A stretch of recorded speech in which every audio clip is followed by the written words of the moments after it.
Good evening, and welcome back to Whispered History. Tonight we're setting out on one of the greatest journeys in American history.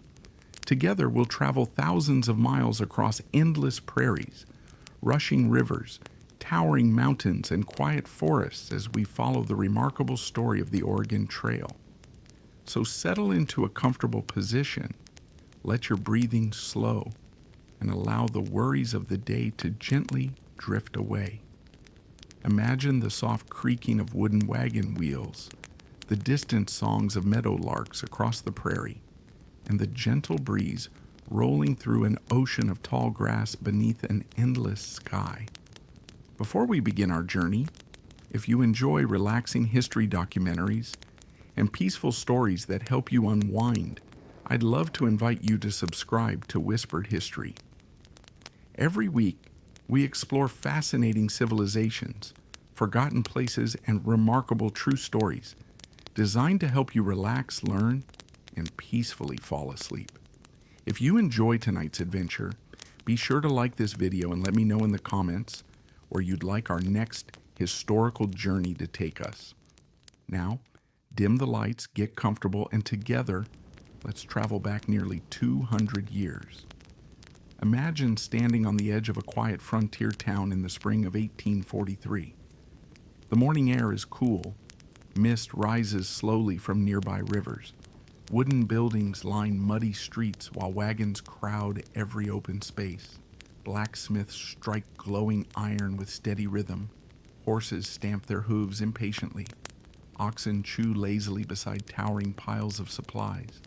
Families move carefully between barrels of flour, bundles of blankets, sacks of beans, and stacks of tools that will soon accompany them into the unknown. Everywhere you look, there is movement, not hurried movement, purposeful movement. Each family understands that they are preparing for something extraordinary. Many of them will never return. This small town is Independence, Missouri, known to history as one of the great starting points of the Oregon Trail. Within only a few weeks, thousands of men, women, and children will leave behind the familiar comforts of home and begin one of the longest overland migrations in American history.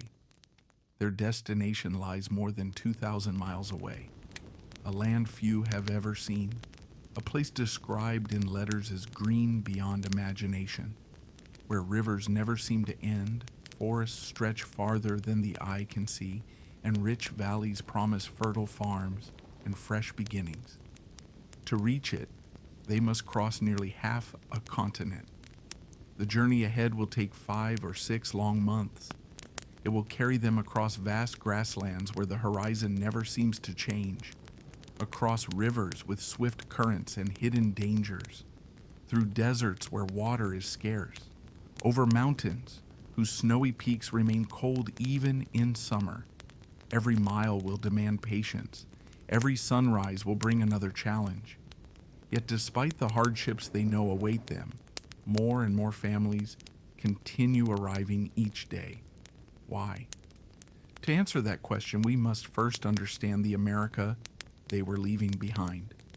In the early 19th century, the United States was still a young nation. Most Americans lived east of the Mississippi River. Cities were growing, but much of the country remained rural. Small farms dotted rolling hills, villages centered around churches, mills, and local markets. Life followed familiar rhythms. Spring brought planting. Summer demanded long days in the fields. Autumn offered harvests. Winter encouraged families to gather around warm fireplaces while snow quietly covered the countryside. For many people, life was steady, but for others, opportunities were becoming increasingly difficult to find. As families grew larger with each generation, farmland had to be divided among more children. A farm that had comfortably supported one household might now be expected to support several. Each generation received smaller pieces of land. Some received none at all. Young families often found themselves searching for affordable farmland, only to discover that prices continued rising. Owning land represented far more than wealth. It meant independence, security, a future that could be passed from parents to children. Without land, many dreams became difficult to achieve. At the same time, stories from the far western territories began spreading across the country. Missionaries returned from Oregon with glowing descriptions. Explorers wrote about towering forests filled with enormous trees. Trappers described rivers overflowing with salmon. Travelers spoke of rich valleys where crops seemed to grow effortlessly beneath gentle rains. Newspapers eagerly published these remarkable accounts. Letters written by earlier settlers passed from neighbor to neighbor.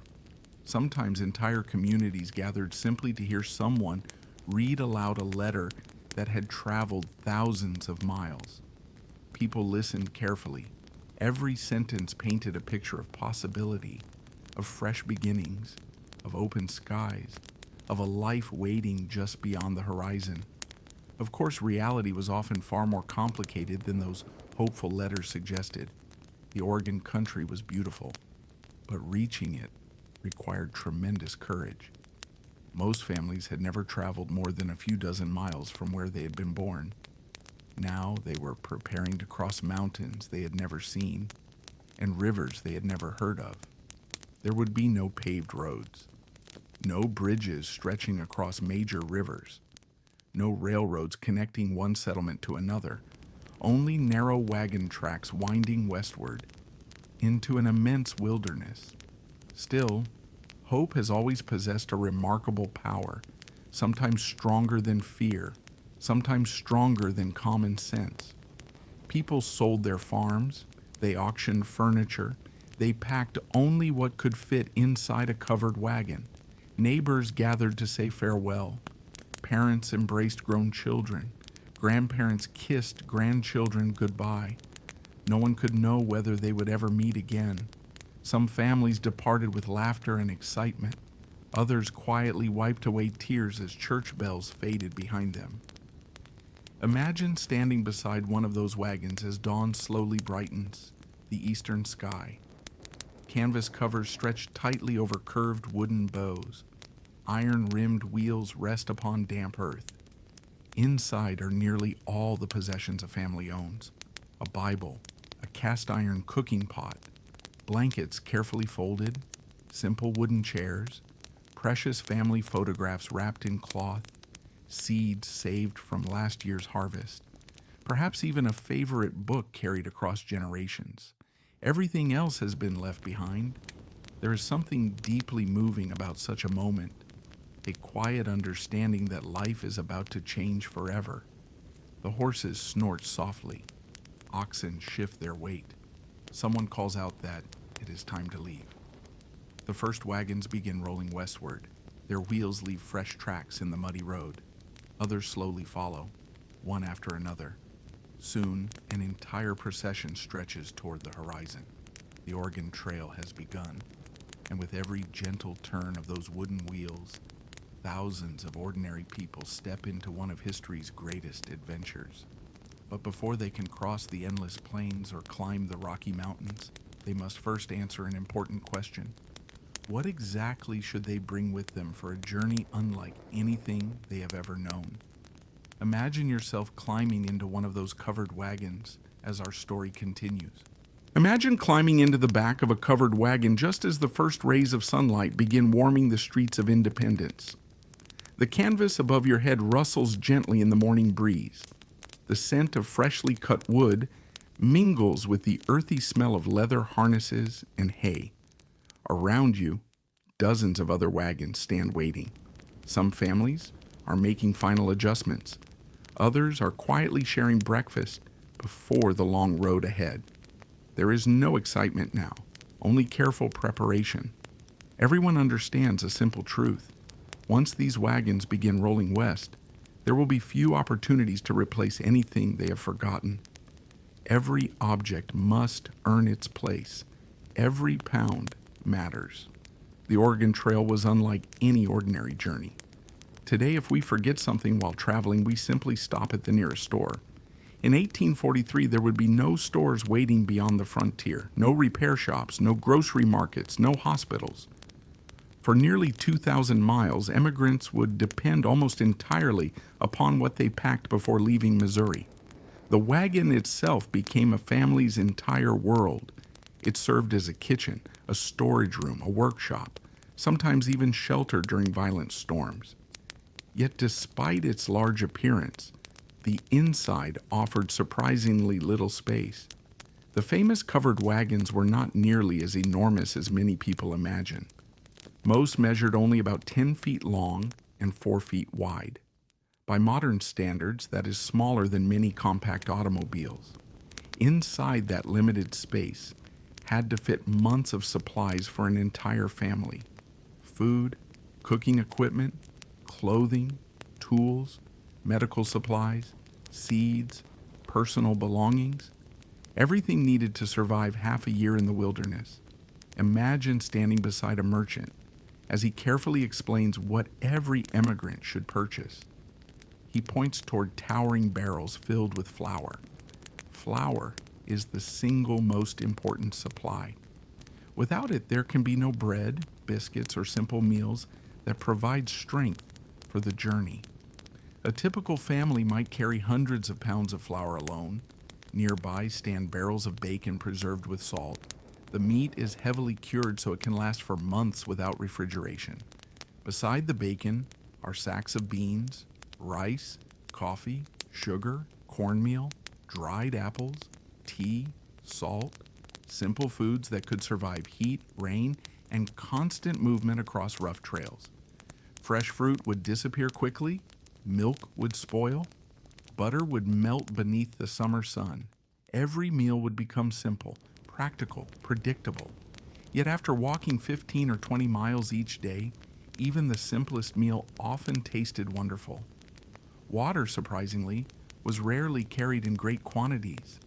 Instead, travelers relied upon rivers, creeks, and springs along the trail. Finding clean water became one of the most important daily tasks. Sometimes the water flowed crystal clear from mountain streams, other times it appeared muddy after heavy rains. Families learned quickly to appreciate every reliable source they encountered. The tools loaded into the wagons were just as valuable as the food. Axes for cutting firewood, shovels for digging, hammers, nails, ropes, saw blades, extra wagon wheels, spare axles, grease for wooden hubs. A broken wagon could end an entire journey. Simple repairs often meant the difference between reaching Oregon or turning back. Many pioneers also carried rifles, not because they expected constant danger, but because hunting occasionally supplemented their food supplies.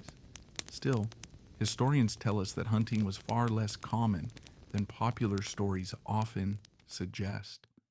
Most families remained close to the wagon train. The journey itself consumed nearly every waking hour. Clothing required careful thought as well.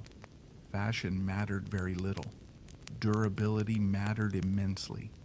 Men wore sturdy trousers made from wool or heavy cotton. Women packed practical dresses with strong stitching. Wide-brimmed hats protected faces from the relentless prairie sun. Heavy boots became treasured possessions. Every step across rocky trails slowly wore away leather soles. Many immigrants packed extra pairs whenever they could afford them. Blankets occupied valuable space inside nearly every wagon. Summer days across the plains could feel surprisingly warm, but nights often turned cool beneath enormous star-filled skies. Farther west, high mountain elevations brought freezing temperatures, even during midsummer. Warm blankets became quiet companions through countless evenings beside the campfire. Imagine now watching a mother carefully arrange her family's belongings inside the wagon. She places heavy sacks toward the front. Cooking pots are tied securely to prevent rattling. Blankets fill empty spaces between boxes. Every inch is thoughtfully organized. She knows that once the wagon begins moving, everything must remain balanced. Too much weight on one side could damage a wheel. Too much weight overall could exhaust the oxen before the first month. had even passed. Speaking of oxen, perhaps the most important decision every family faced involved choosing the animals that would pull their wagon. Many newcomers assumed horses were the obvious choice. They were faster, more graceful, easier to ride. But experienced travelers usually disagreed. They preferred oxen. Oxen moved more slowly, yet they were stronger, more patient, better suited for pulling heavy wagons across difficult ground. They could survive on prairie grass where horses often struggled. They required less care, and they rarely panicked during storms or dangerous river crossings. Speed meant very little on a journey lasting half a year. Steady endurance meant everything. Some families chose mules instead. Mules combined strength with remarkable toughness. Although sometimes stubborn, they handled harsh conditions surprisingly well. Whatever animals were chosen, they became trusted companions throughout the long months ahead. Many immigrants even gave them names. Children often formed quiet friendships with the animals who pulled their homes across the continent. Not everything packed inside the wagon served a practical purpose.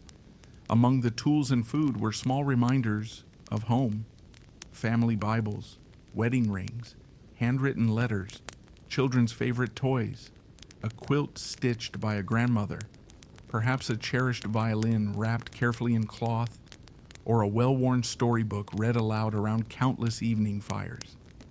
These objects occupied little space, yet they carried enormous emotional value. When loneliness settled over the trail, such simple possessions reminded families why they had chosen this difficult path. As departure day approached, merchants grew busier than ever. Blacksmiths repaired wagon wheels from sunrise until darkness. General stores emptied their shelves. Hotels filled with travelers making final preparations. Churches welcomed families for one last Sunday service before they disappeared into the western wilderness. Many pastors offered prayers for safe travels. Neighbors embraced. Children waved goodbye to friends. Some smiled through hopeful excitement. Others quietly fought back tears. Few could know what waited beyond the horizon. They only knew that staying behind no longer felt like the future they desired. Imagine standing beside your wagon as dawn arrives at last. The oxen are harnessed. The wheels have been greased. Every barrel is secured. Every blanket carefully folded. The road stretches westward beneath an endless blue sky. There is no turning back now. Ahead lies the vast American prairie, a landscape so immense that it seems almost impossible to comprehend. And as the first wagons begin rolling forward, you find yourself wondering what those endless grasslands truly looked like before roads, fences, and towns transformed the frontier. Let us continue our journey onto the Great Plains. Imagine the gentle creaking of wagon wheels becoming the steady rhythm of each passing day. The frontier town of Independence has long since disappeared behind you. The sounds of blacksmiths and busy streets have faded into memory. Now, there is only the trail. Ahead stretches a sea of grass so vast that it seems to merge with the sky itself. The Great Plains are unlike anything most immigrants have ever seen. For people raised among forests, hills, and fenced farms in the eastern United States, the prairie feels almost endless.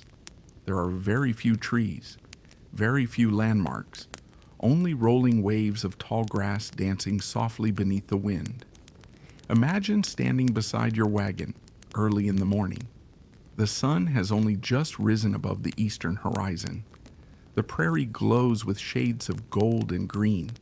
Tiny drops of dew sparkle upon each blade of grass like countless little diamonds. A meadowlark sings somewhere nearby. In the distance, a herd of antelope quietly grazes before disappearing over a distant hill. The air feels wonderfully fresh. For a brief moment, everything is perfectly still. Then the wagon master calls for everyone to prepare. The oxen are harnessed. Children climb aboard the wagons. Parents tighten ropes and secure loose supplies. Within minutes, the entire wagon train begins moving once again. This becomes the rhythm of life. Wake before sunrise, prepare breakfast over a small campfire, pack away blankets, harness the animals, walk beside the wagons for most of the day, then stop again as evening approaches, day after day, week after week.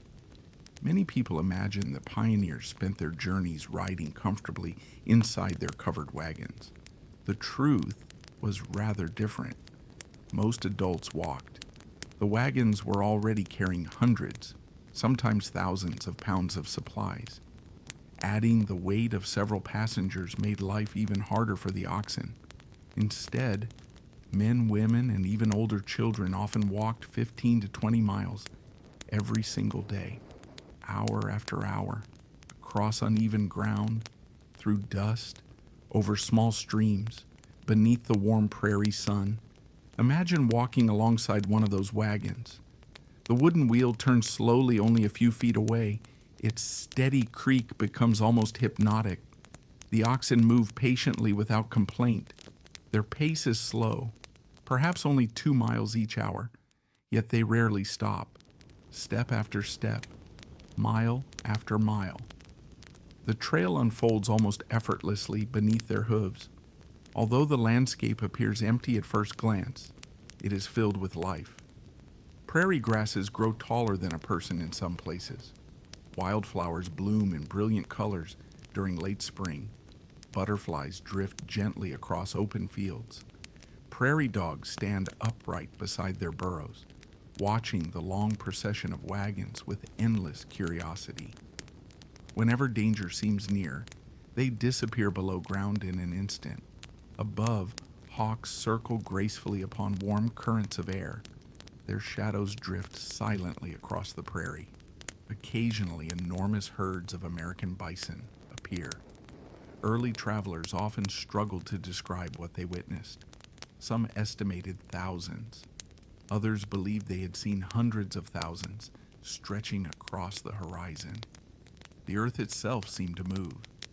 Imagine watching one of these magnificent herds from a safe distance. Massive animals graze peacefully beneath the open sky. Calves remain close beside their mothers. Dust rises softly around them as they slowly wander across the grasslands. Despite their enormous size, most bison ignored the wagon trains entirely. Only rarely did they become alarmed. For many immigrants, seeing such incredible wildlife became one of the unforgettable memories of their journey west. The prairie also offered moments of extraordinary beauty. As evening approached, the setting sun transformed the landscape. Golden light stretched across the endless grass. Long shadows followed every wagon. The sky slowly shifted from brilliant blue to orange, pink, and deep purple. Without cities nearby, darkness arrived gently. Soon, thousands upon thousands of stars filled the heavens above. Many pioneers later wrote that they had never imagined so many stars could exist. The Milky Way stretched across the sky like a glowing river. Children often fell asleep beneath blankets, while quietly gazing upward through the opening of the wagon cover. Imagine sitting beside the evening campfire. The day's journey is complete. Oxen graze peacefully nearby. Coffee boils inside a blackened pot suspended above glowing coals. Simple meals of bread, beans, bacon, and coffee are shared among family members. After dinner, some people quietly repair worn clothing. Others write short diary entries describing the day's events. Children play simple games until darkness settles across the prairie. Sometimes someone produces a fiddle. A familiar melody drifts softly through the evening air. Voices join together in gentle songs remembered from home. For a little while, the hardships of the trail seem very far away. Despite these peaceful evenings, life remained demanding. Dust quickly became a constant companion. Every wagon raised fine clouds that drifted backward along the trail. Clothing became coated with pale brown powder. Hair collected dust. faces darkened beneath layers of dirt, food occasionally tasted of dust. Even blankets gathered dust despite careful packing. When rain finally arrived, it transformed the trail completely.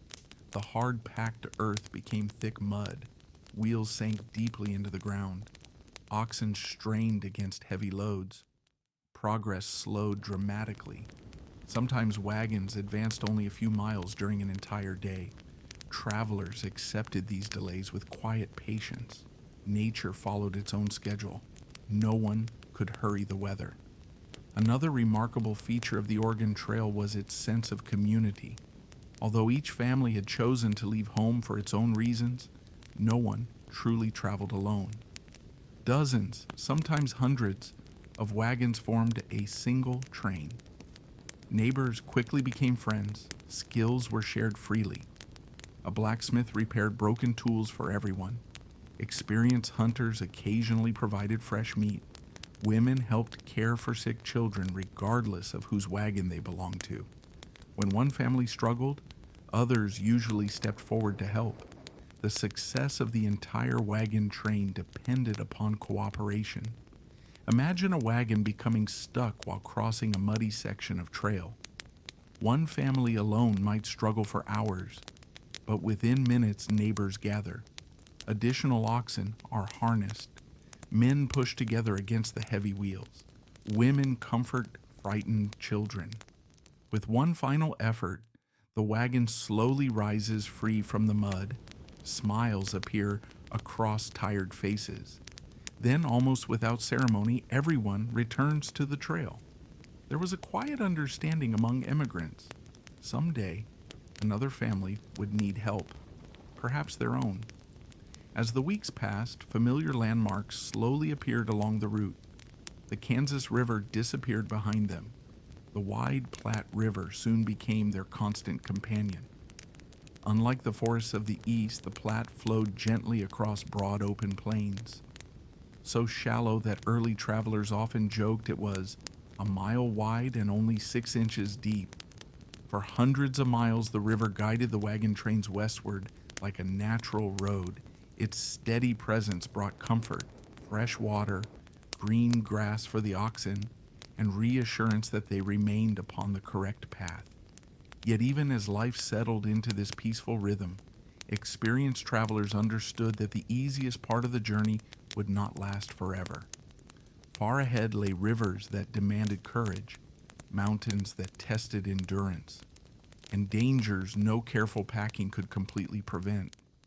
Imagine following the Platte River as it winds gently toward the distant horizon, knowing that the greatest challenges of the Oregon Trail are still waiting just beyond the next bend. Imagine following the gentle curves of the Platte River as another peaceful morning begins upon the Oregon Trail. The rising sun reflects softly across the water. Mist drifts slowly above the river's surface. Birds call from patches of cottonwood trees growing along the banks. For many days now, the river has been a faithful companion. It has provided fresh water for drinking, grass for the oxen, a familiar landmark in a landscape where nearly everything else seems endless. Its calm appearance offers comfort. But appearances, as every experienced traveler has learned, can sometimes be deceiving. The rivers of the Oregon Trail were among the greatest challenges immigrants would face. Unlike today, there were almost no bridges waiting to carry wagons safely across. Each crossing demanded careful judgment, patience, and sometimes a great deal of courage. Imagine standing beside the Platte River during the middle of the afternoon. The water appears calm enough. It glitters beneath the summer sun. The opposite shore seems close, yet beneath the peaceful surface, shifting sandbars and unexpected currents quietly reshape the river every day. A crossing that proved easy yesterday may become dangerous tomorrow. No two rivers were ever exactly the same. Before attempting any crossing, wagon trains often stopped for several hours, sometimes an entire day. The wagon master would study the current, Experienced pioneers removed their boots and carefully walked into the water to judge its depth. They searched for hidden holes beneath the surface, large rocks, soft mud, anything capable of trapping a heavy wagon halfway across. Only after careful observation would the decision finally be made. Should they cross or continue searching for a safer place? Imagine the quiet tension that fills the air as preparations begin. Families remove heavy supplies from the wagons, barrels of flour, boxes of tools, blankets, cooking pots, anything that might become waterlogged. These belongings are wrapped tightly beneath waterproof canvas whenever possible. Sometimes wagon wheels receive additional grease to help repel moisture. Oxen are given time to drink before the difficult work ahead. Even the children sense that this day is different. Conversations grow quieter. Every movement becomes slower and more deliberate. At last, the first wagon enters the river. The wooden wheels disappear beneath the water. The oxen lean forward together. Their powerful muscles strain against the current. The wagon rocks gently from side to side. Water pushes steadily against its wooden frame. Everyone watches without speaking. Step by step, the animals continue forward. The driver speaks softly to them, not shouting, simply offering calm encouragement. The oxen have crossed many smaller streams already. They understand their work. Halfway across, the current grows stronger. Water reaches the wagon bed. For a few anxious moments, it seems almost suspended between two shores. Then, little by little, the wheels begin climbing upward once more. The wagon reaches dry ground. A quiet cheer spreads through the waiting families. One crossing completed, many more still to come. Not every river offered such gentle passage. The Kansas River near the beginning of the trail often tested immigrants immediately. Its currents could be swift after spring rains. Some travelers chose to build simple rafts. Others paid local ferrymen to carry wagons across. The fee sometimes seemed expensive, yet compared with losing an entire wagon to the river, many considered it worthwhile. Farther west, other rivers presented entirely different challenges. The Green River, the Snake River, the Columbia, each possessed its own personality, its own hidden dangers, its own stories remembered long after the journey had ended. Imagine standing beside the Snake River for the very first time. Unlike the broad, gentle Platte, this river rushes through rugged country with remarkable speed. Dark water flows between rocky banks. The sound alone commands respect. Here, a single mistake could have devastating consequences. Many immigrants chose ferries whenever they were available. Others had little choice but to ford the river themselves. Unfortunately, not every crossing ended safely. History quietly reminds us that rivers claimed many lives along the Oregon Trail. Sometimes an ox would lose its footing upon a hidden rock. Sometimes a wagon wheel struck an unseen hole beneath the water. Occasionally, the current proved stronger than anyone expected. A wagon might tip sideways. Barrels floated away. Blankets disappeared downstream. Food supplies were soaked beyond use. In the most tragic moments, people themselves were swept away before help could reach them. These heartbreaking events left lasting impressions upon every wagon train. Imagine the silence that followed such an accident. No one hurried afterward. The journey paused. Neighbors gathered quietly. Those who could help searched along the riverbanks. Others offered comfort to grieving families. The trail was not simply a road. It had become a community. Shared hardships created powerful bonds between strangers. The immigrants understood that tomorrow, any one of them might require the kindness now being offered to someone else. Fortunately, Many crossings passed without disaster. Experience taught valuable lessons. Heavy cargo could sometimes be unloaded and carried separately. Extra ropes secured loose equipment. Children remained safely inside the center of the wagon or crossed by boat whenever possible. Every successful crossing added confidence. Every mistake became a lesson remembered by those who followed. Some pioneers later wrote in their journals that they feared rivers more than mountains. Mountains looked intimidating from a distance. Rivers often appeared peaceful until the very moment they revealed their strength. Water possessed a quiet unpredictability. It could nourish life one day and demand everything the next. Imagine camping beside one of these rivers after a successful crossing. The evening feels unusually peaceful. Clothes hang from wagon wheels to dry in the gentle breeze. Children skip stones across calm water. Oxen graze nearby after their difficult work. The smell of coffee drifts through camp once again. Someone quietly laughs. Another family shares fresh bread baked inside a Dutch oven. For a little while, the hardships of the day begin to fade. As darkness settles across the prairie, the river reflects countless stars above. Its current continues flowing without pause. Long before the first immigrants arrived, long after they have continued west, the river remains unchanged, patient, endless, timeless. As you rest beside the softly flowing water, you begin to realize that rivers are only one part of the Oregon Trail's story. The true heart of the journey lies within the people themselves, how they lived, worked, laughed, raised children, prepared meals, and built small communities while traveling across an entire continent. Imagine the campfires glowing warmly beneath the stars as we quietly step into the daily life of a wagon train. Imagine waking just before sunrise to the gentle sounds of a wagon camp beginning another day. The campfire has burned down to glowing embers. A cool breeze drifts quietly across the prairie. Somewhere nearby, an ox lets out a deep, sleepy call. Birdsong slowly fills the morning air as darkness gives way to the first light of dawn. The stars begin to disappear one by one. Another day on the Oregon Trail is about to begin. Life inside a wagon train quickly settled into a comforting routine.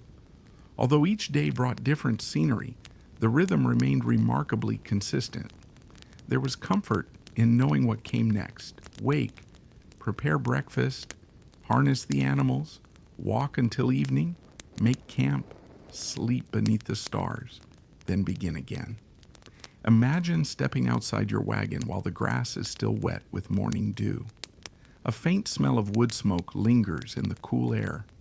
Mothers quietly stir small pots over the fire.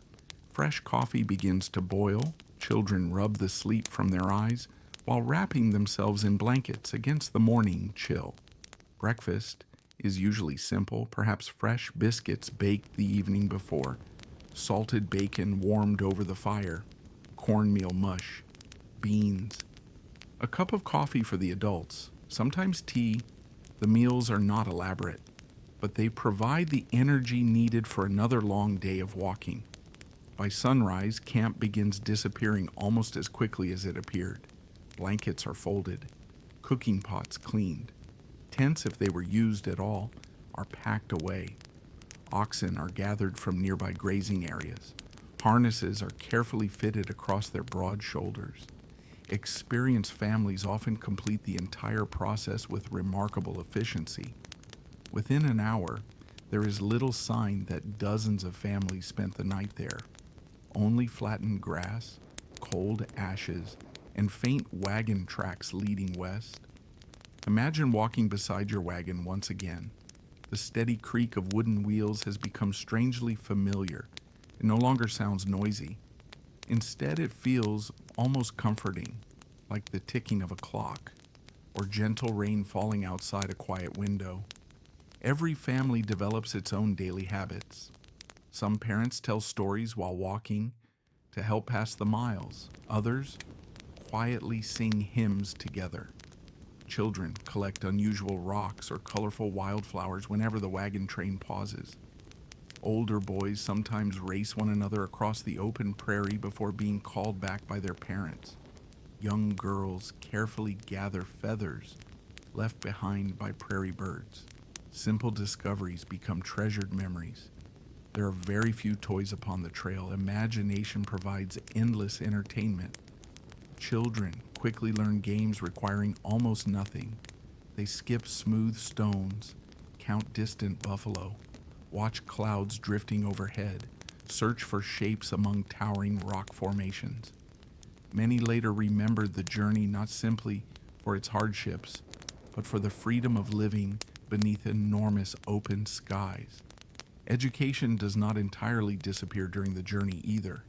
Many parents continue teaching their children whenever time allows. A mother might practice reading from a Bible during the evening. A father may teach simple arithmetic while counting supplies, history, scripture, poetry. Lessons continue around campfires rather than inside schoolhouses. Knowledge remains valuable no matter where the trail leads.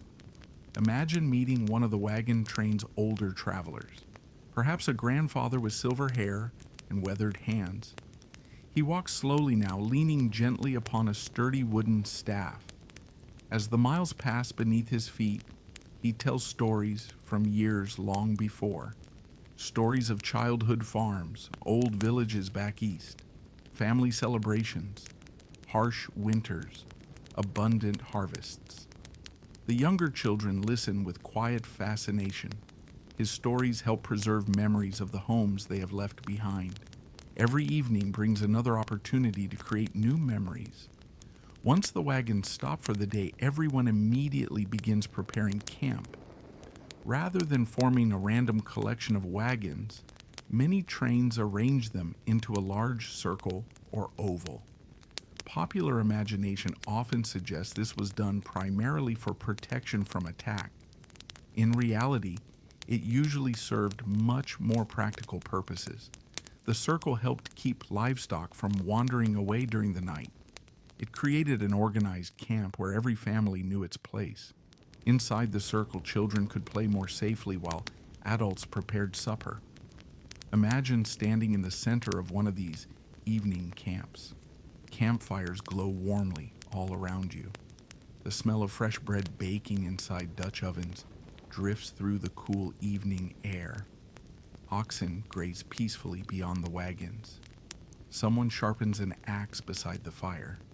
Another person repairs a wagon wheel damaged during the day's travel. Several women quietly sew torn clothing before darkness makes the work impossible. Everyone contributes in some small way. No task feels unimportant. Meals remain modest but satisfying. Flour is mixed into dough. Beans simmer slowly for hours. Bacon crackles over the fire. Occasionally, hunters return with fresh rabbit, antelope, or buffalo meat. When that happens, supper becomes something of a celebration. Fresh meat offers welcome variety after weeks of preserved food. Imagine a quiet evening after everyone has finished eating. The sky above is perfectly clear. The Milky Way stretches from one horizon to the other. Someone begins playing a fiddle. Its gentle melody floats softly across the prairie. Soon another traveler joins with a simple song remembered from home. Voices blend together beneath the stars. There are no grand performances, only ordinary people finding comfort through familiar music. Laughter occasionally breaks the silence. Children slowly grow sleepy. Parents smile as they tuck them beneath heavy blankets. These peaceful evenings often became the emotional heart of the journey. The trail demanded hard work, but it also created lasting friendships. Families who had been strangers only weeks earlier now shared meals, celebrated birthdays, comforted one another during difficult moments, helped care for sick children, repaired damaged wagons together. The Oregon Trail became more than a road. It became a traveling community. Of course, disagreements occasionally appeared. Living closely beside the same people for months naturally led to differences of opinion. Some argued over the pace of travel, others debated when to stop for the evening. Occasionally, livestock wandered into another family's grazing area, yet most disagreements passed quickly. Everyone understood that cooperation offered the greatest chance of reaching Oregon safely. There was little value in holding grudges upon such a long journey. Imagine watching the wagon master as he quietly studies tomorrow's route. Maps lie open upon a small wooden crate. Experienced guides discuss rivers, weather, grass for the oxen, the location of the next reliable spring. Every decision affects dozens of families traveling together. Leadership upon the Oregon Trail requires patience as much as knowledge. As the camp gradually falls silent, only the sounds of nature remain. The soft crackling of dying campfires, the distant howl of a prairie wolf, the quiet breathing of sleeping oxen, a gentle wind moving through endless grass. You settle beneath your blanket and gaze upward once more. The stars seem brighter than ever. Tomorrow will bring another sunrise, another day's walk, another chapter in this remarkable journey. Yet beyond these peaceful routines, dangers still travel quietly alongside every wagon train. Not dangers from dramatic adventure, but from something far smaller, invisible. Something carried in the water, the dust, and the crowded camps that no pioneer could fully understand. As morning slowly approaches once again, our journey will continue into one of the greatest hardships faced by those who followed the Oregon Trail. Imagine the first light of dawn slowly spreading across the prairie once again. The camp is quiet. Only a few wisps of smoke rise from the previous night's campfires. The oxen graze peacefully in the cool morning air, while birds welcome another day with gentle songs. From a distance, life on the Oregon Trail appears calm, almost peaceful. The wagons continue west at their familiar pace. Children laugh beside the trail. Families wave to one another as they begin another day's walk. Yet, hidden within this ordinary routine is something no one can see, something that would become one of the greatest challenges of the entire journey. Not a mountain, not a river, not a storm, but disease. Today we understand how illnesses spread. We know about bacteria, viruses, clean drinking water, proper sanitation. The pioneers of the 1840s knew none of these things. Most believe sickness came from bad air, unpleasant smells, or simply misfortune. They did the best they could with the knowledge available to them. But the Oregon Trail often brought thousands of people close together under difficult conditions. The result was that disease sometimes traveled just as steadily as the wagon trains themselves. Imagine walking beside the trail during the height of summer. The sun climbs higher into the sky. Dust rises beneath hundreds of wagon wheels. Water becomes increasingly precious. Small streams that appeared fresh may have already been used by dozens of travelers earlier that same day. Livestock drink from them. People wash clothing. Cooking pots are cleaned. Then another wagon train arrives. The pioneers could not see the invisible dangers carried within contaminated water. One illness in particular became deeply feared: cholera.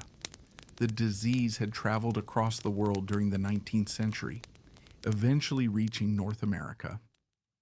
Along the Oregon Trail, cholera spread rapidly during several migration seasons, especially in the late 1840s and early 1850s.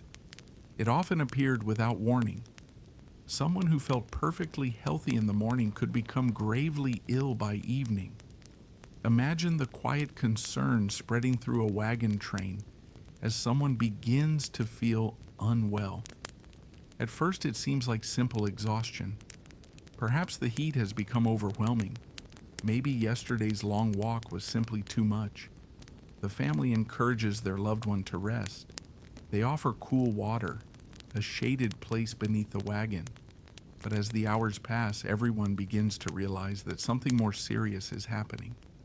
Doctors were extremely rare upon the trail. Most wagon trains had no physician at all. Instead, families relied upon practical knowledge passed down through generations: herbal remedies, warm blankets, simple medicines carried inside wooden boxes. Women often became the caregivers of the trail, watching over neighbors as carefully as they watched over their own children. Imagine a mother quietly preparing a small cup of herbal tea while another family keeps watch over a sick traveler. Voices remain soft. Children instinctively lower their laughter. The entire camp seems to slow. Even strangers offer whatever help they can. A little food, extra blankets, fresh water collected from a nearby spring. The Oregon Trail had a remarkable way of turning neighbors into family. Not every illness proved severe. Many pioneers simply suffered from sore feet, blisters, sunburn, muscle aches from weeks of constant walking. Others battled colds that spread through crowded camps, eye infections caused by endless dust, or stomach troubles brought on by unfamiliar water. Most recovered after a few days of rest. The trail demanded resilience, and many travelers possessed it in abundance. Imagine walking through the camp one quiet evening. A woman carefully stitches a torn shirt while sitting beside the fire. Nearby, another traveler gently cleans a child's scraped knee after an afternoon of play. Someone else mixes a simple salve for blistered feet. These small acts of care happen every single day. They rarely appear in dramatic stories about the Oregon Trail, yet they were just as important as crossing rivers or climbing mountains. Without kindness, many journeys would never have reached Oregon. The weather itself also tested the emigrants' health. Summer heat upon the Great Plains could feel relentless. The shade of trees became increasingly rare. Many travelers wrapped cloth around their necks or wore wide-brimmed hats to protect themselves from the sun. Children were reminded to drink whenever clean water could be found. During spring storms, soaking rain sometimes lasted for hours. Clothing remained damp long after the clouds disappeared. Then only weeks later, chilly nights reminded everyone that the American frontier could change its mood very quickly. Imagine feeling the warm prairie wind suddenly fall silent. Dark clouds gather slowly along the western horizon. Within minutes, lightning flashes across the sky. Thunder rolls over the grasslands like distant drums. Families hurry to secure loose blankets and supplies. Rain begins gently, then more heavily. Soon, every wagon cover echoes with the steady rhythm of falling water. The trail becomes mud once again. Although inconvenient, the rain also brings welcome relief from dust and heat. When the storm finally passes, the prairie seems transformed. Wildflowers shine beneath tiny drops of water. The air smells wonderfully fresh. A rainbow occasionally appears above the open plains, stretching from one distant horizon to the other. Moments like these reminded many emigrants why they had chosen this extraordinary journey despite its hardships. Of course, not every challenge involved illness or weather. Simple exhaustion became a constant companion. Walking 15 or 20 miles every day required remarkable endurance. Boots wore thin, legs grew tired, shoulders ached after lifting heavy supplies. Yet somehow, each morning, the wagons continued moving west, one slow mile at a time. Many pioneers later wrote that the greatest lesson of the Oregon Trail was patience. There was no reason to hurry. The oxen could only walk so fast, the rivers could only be crossed when conditions were safe. The mountains would still be waiting weeks later. The journey taught people to live according to nature's pace rather than their own. Imagine an elderly traveler sitting quietly beside the evening fire. He gazes into the glowing embers, without speaking. After a long silence, he smiles gently and says that perhaps the trail has changed them all, not simply because of the distance traveled, but because they have learned to appreciate ordinary moments. A warm meal, fresh water, a peaceful sunset, the laughter of children, the kindness of strangers. Things easily overlooked in everyday life had become precious gifts upon the prairie. As the weeks passed, the wagon trains slowly left the open grasslands behind. Far ahead, new landmarks began rising against the western sky. Small forts appeared beside the trail, places where weary travelers could rest for a short while. Repair wagons, purchase supplies, exchange news with other immigrants heading west. For many families, these lonely outposts felt almost like returning to civilization. If only for a day or two. Imagine spotting the distant outline of sturdy wooden walls rising from the prairie, knowing that beyond them awaits a welcome chance to rest before the journey continues ever farther toward the mountains. Imagine the welcome sight of sturdy wooden walls appearing on the horizon after weeks upon the open prairie. From a distance, the fort seems almost like a small town. The sun glints from windows. Thin trails of chimney smoke rise into the clear sky. Flags flutter gently above sturdy buildings. After countless days surrounded only by grasslands and winding rivers, the simple presence of permanent structures feels strangely comforting. For many emigrants, reaching a fort was one of the highlights of the journey west. The Oregon Trail passed several important forts, each serving as a quiet island of civilization in an otherwise immense wilderness.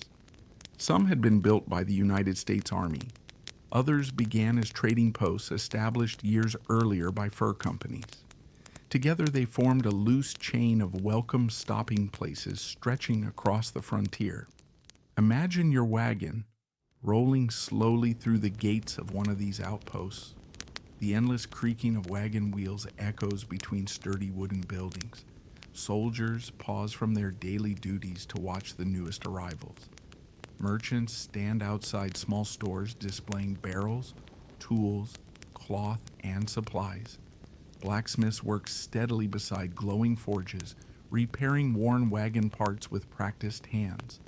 For the first time in many weeks, the sounds of hammers and human conversation fill the air once again. Perhaps the best known of these outposts was Fort Laramie. Long before becoming a military post, it had begun life as a trading fort where trappers exchanged valuable beaver pelts. By the 1840s, however, it had become an essential stop for thousands of immigrants traveling toward Oregon, California, and Utah. Imagine arriving at Fort Laramie during the height of summer. Hundreds of wagons stand scattered across the nearby grasslands. Children run excitedly between camps. Oxen graze peacefully after weeks of steady work. Families eagerly wash clothing in nearby streams. Fresh bread bakes inside outdoor ovens. The atmosphere feels almost festive. After so many days of constant travel, many pioneers welcomed even a brief chance to rest. The forts offered practical assistance as well. Wagon wheels damaged upon rocky trails could be repaired, broken harnesses replaced, nails, rope, cooking supplies. Even simple luxuries like tobacco or coffee might be available, although often at much higher prices than back east. Everything had to be transported hundreds of miles across the frontier.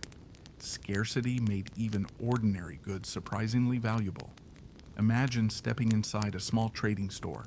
Wooden shelves line the walls. Boxes of ammunition sit beside sacks of flour. Tin cups hang from rough-hewn beams overhead.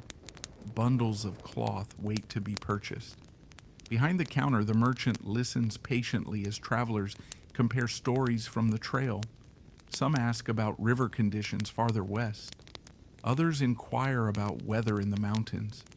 Every piece of information is valuable. A single conversation may influence decisions made weeks later.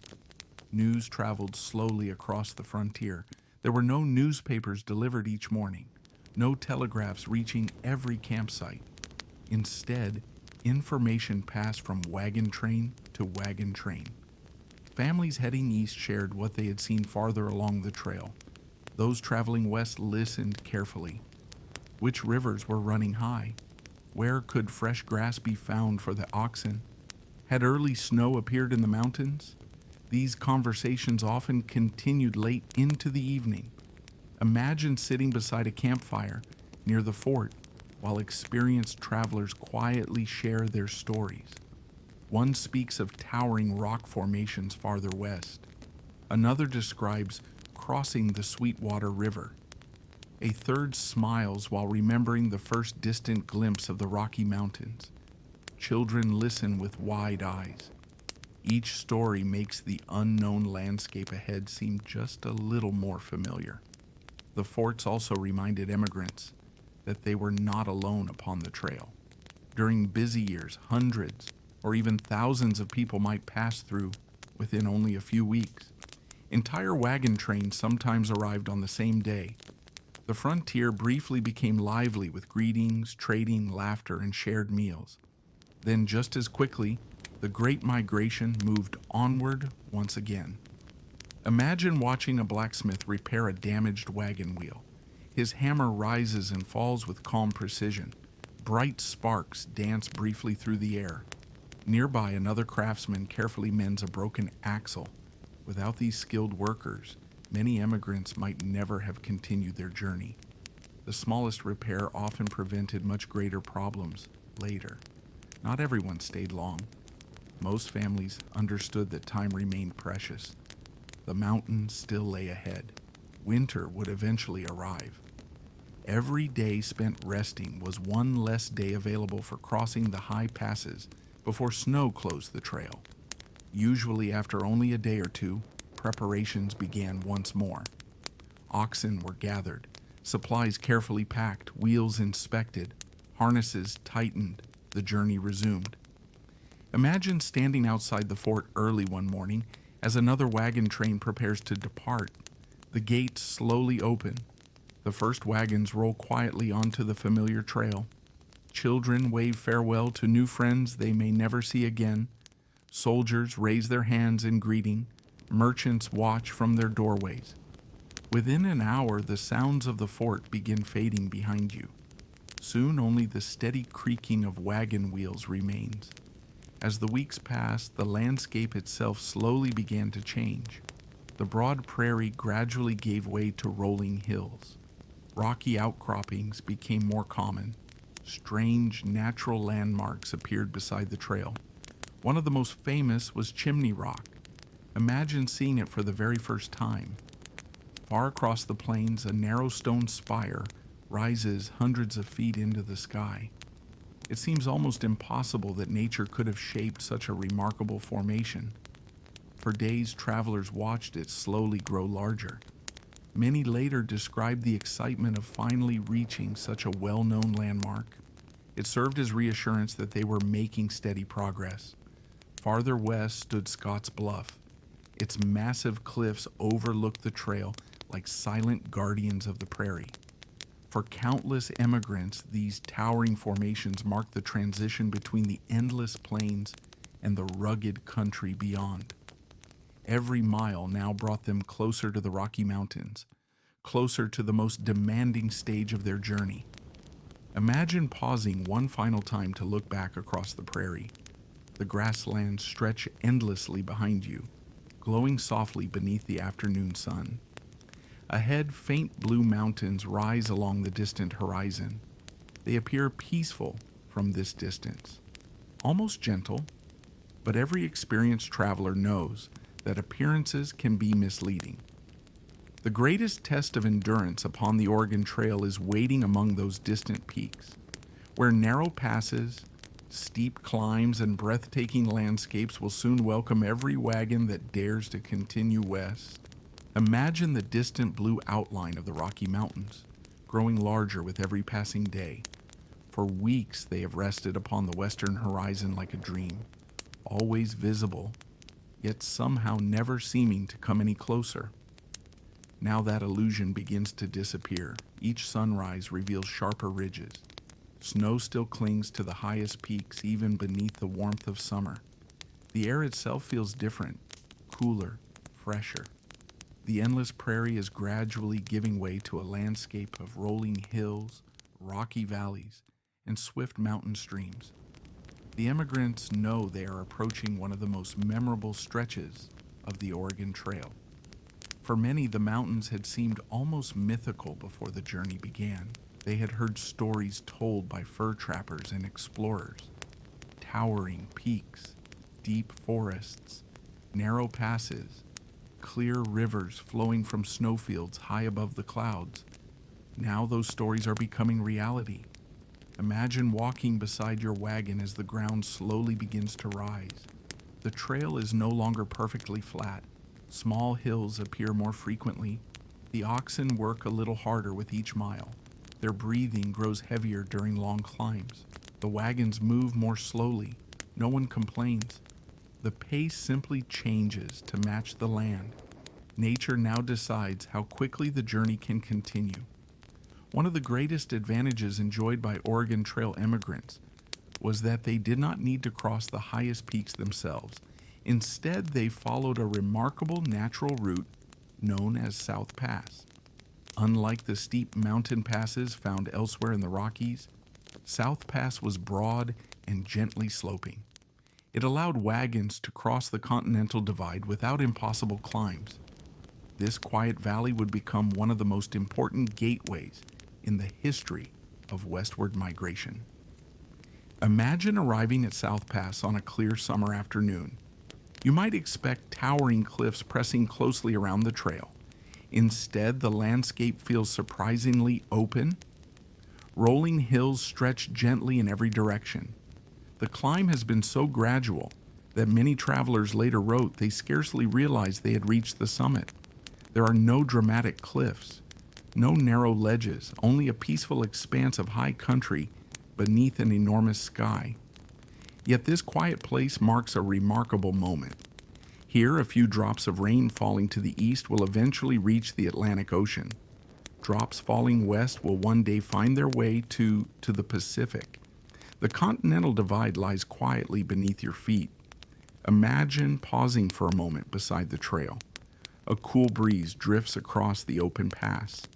The air carries the fresh scent of sagebrush and distant pine forests. Some emigrants remove their hats and simply stand in silence.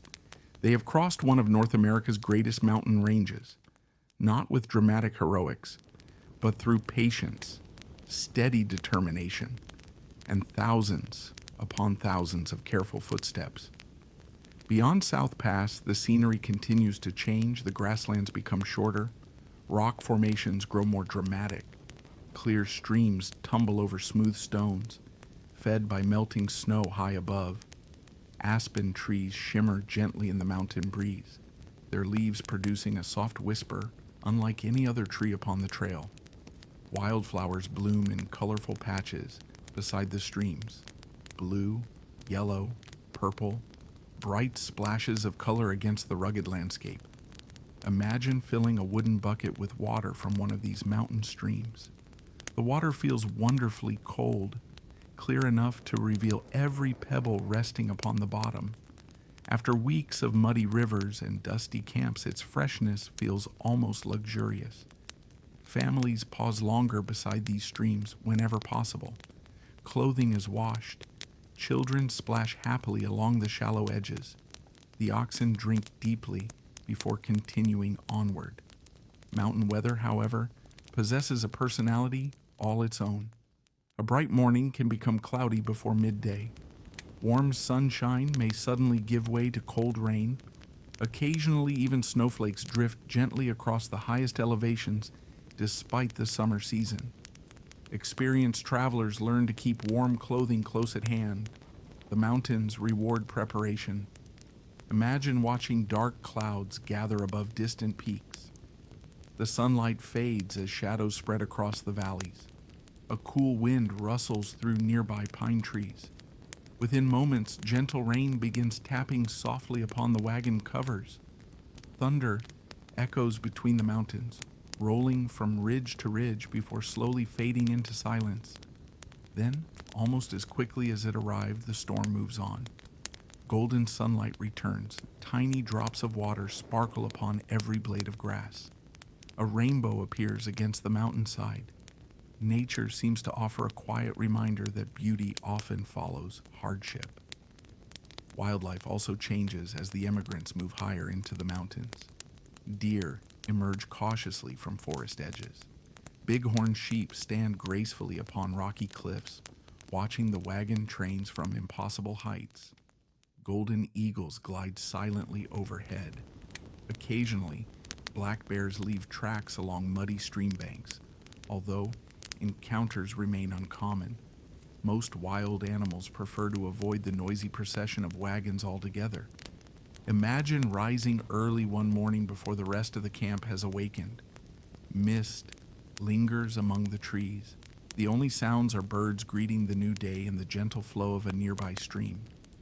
Far away, the first rays of sunlight touch the snowy peaks above.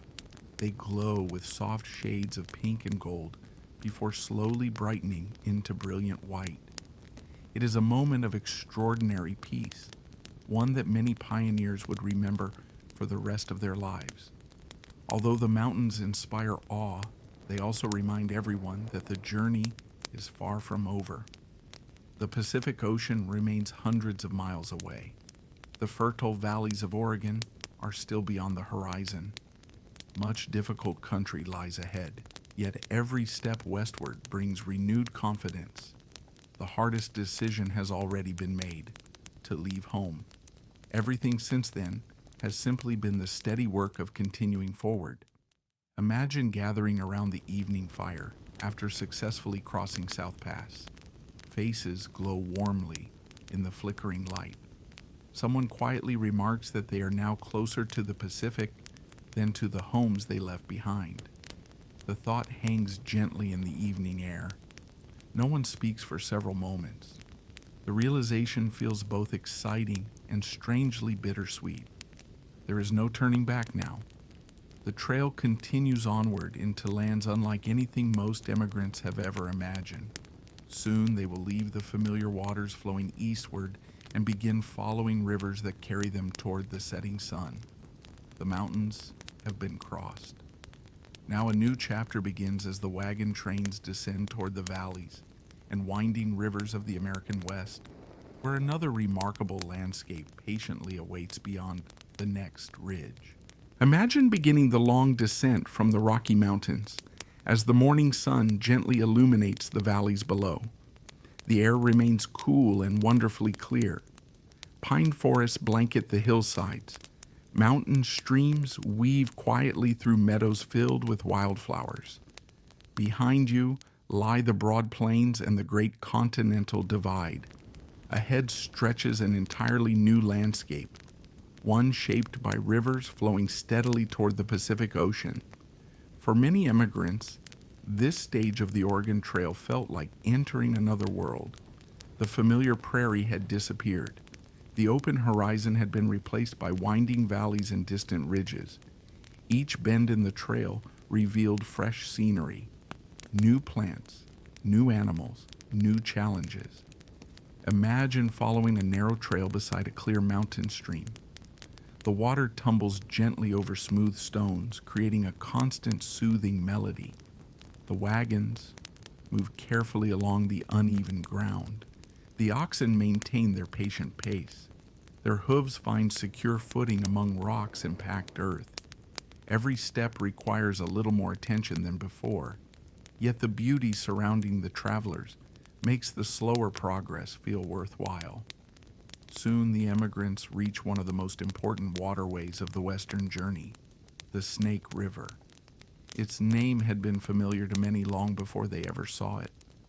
Now it stretches before them, winding across the rugged landscape with quiet determination. Unlike the broad Platte River back on the plains, the Snake often flowed through deep valleys bordered by rocky cliffs and sage-covered hills.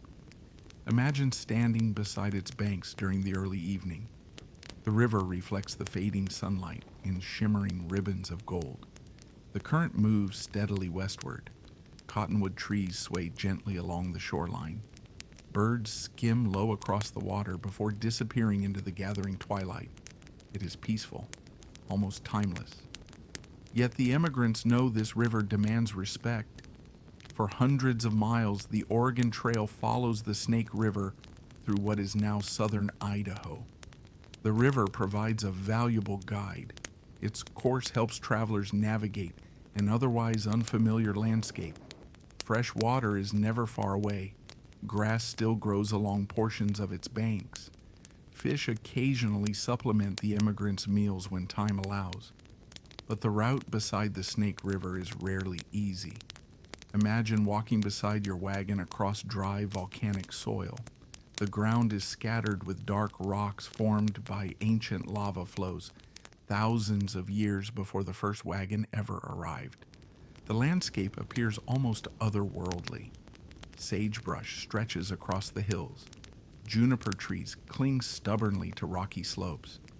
In the distance, snow-covered mountains rise beyond the valleys, reminding everyone that nature constantly reshapes itself across the American West. The weather here can be unpredictable. Warm afternoons often give way to cool evenings.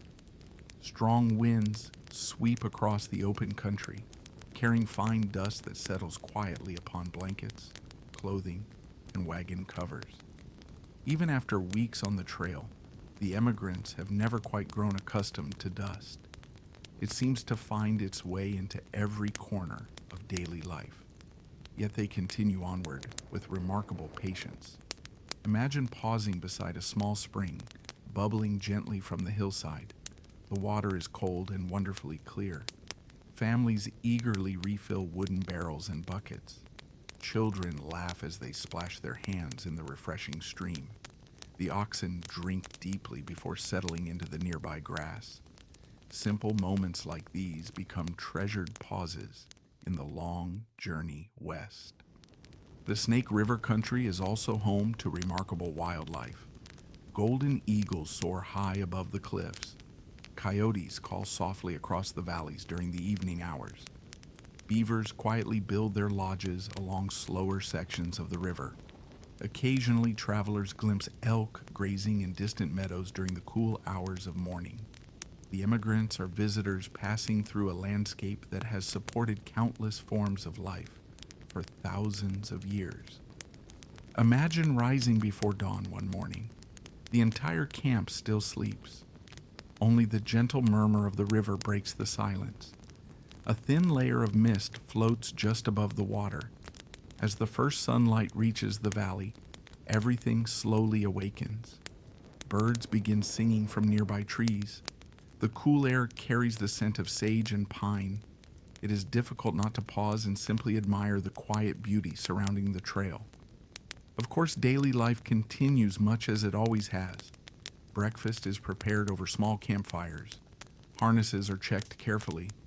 Wagon wheels receive fresh grease whenever needed. Clothing is repaired. Children help gather firewood. No matter how dramatically the scenery changes, the routine remains reassuringly familiar. It is this routine that carries the immigrants steadily forward. Imagine one wagon suffering a broken wheel while descending a rocky slope.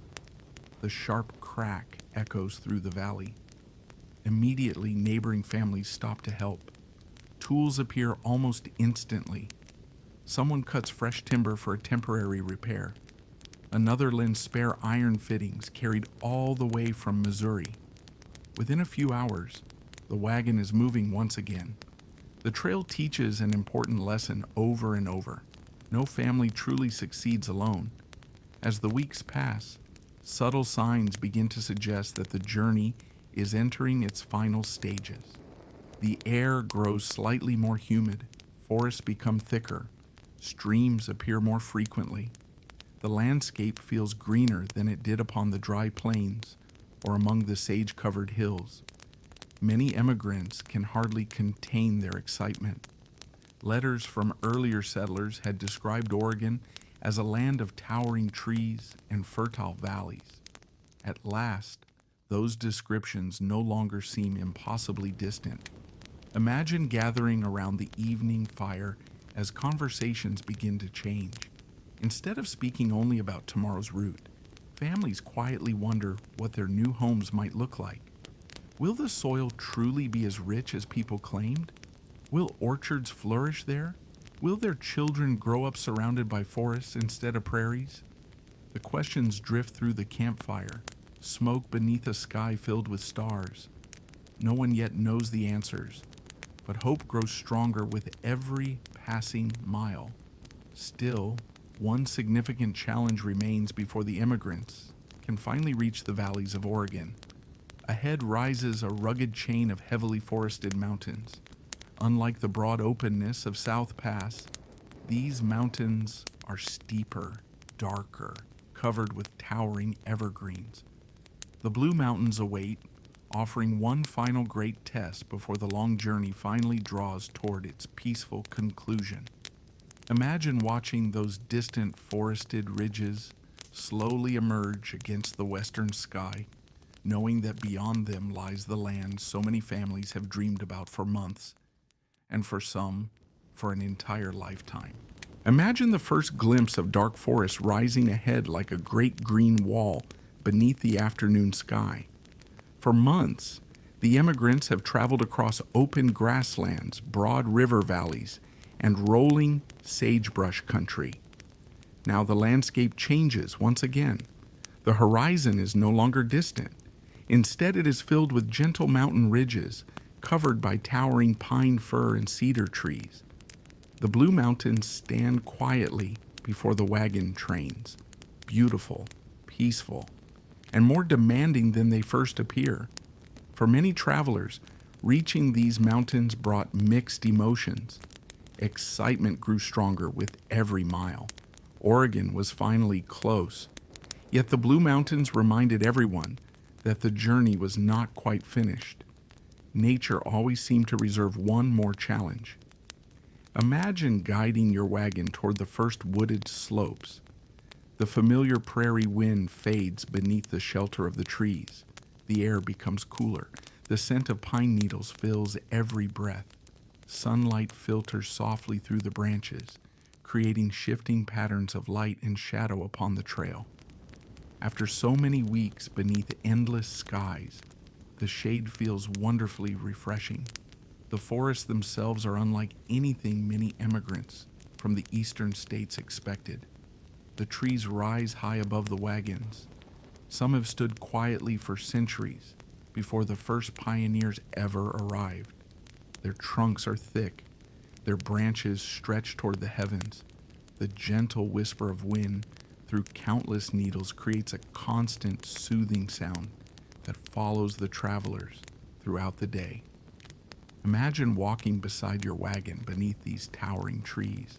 Birds sing from hidden branches overhead. Small squirrels dart across fallen logs before disappearing into the undergrowth. A nearby stream flows gently over smooth stones. The entire forest seems alive, yet wonderfully calm. It is easy to understand why so many immigrants later remembered this portion of the trail with great affection. The road, however, requires careful attention. Unlike the broad plains, mountain trails twist and turn through narrow valleys. Tree roots cross the path. Large rocks appear without warning. Steep slopes demand patience from both people and animals. The oxen pull steadily, leaning into their harnesses with quiet determination. Every climb is followed by a careful descent. The wagon masters know that rushing serves no purpose. Slow progress is safe progress.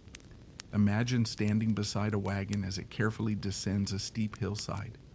The wheels are secured with chains or rough wooden brakes to keep them from rolling too quickly. The oxen move one careful step at a time. Family members walk close beside the wagon, watching every movement.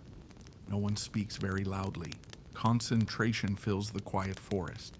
Then, little by little, the wagon reaches level ground once more. A smile passes from one traveler to another. Another obstacle has been safely overcome.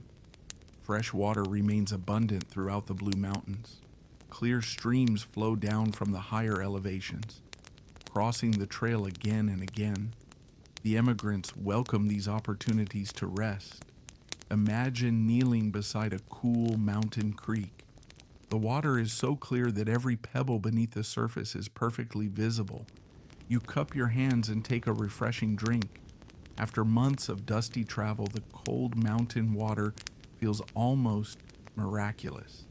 Nearby, children happily splash their bare feet in the shallow current while parents refill barrels for the days ahead.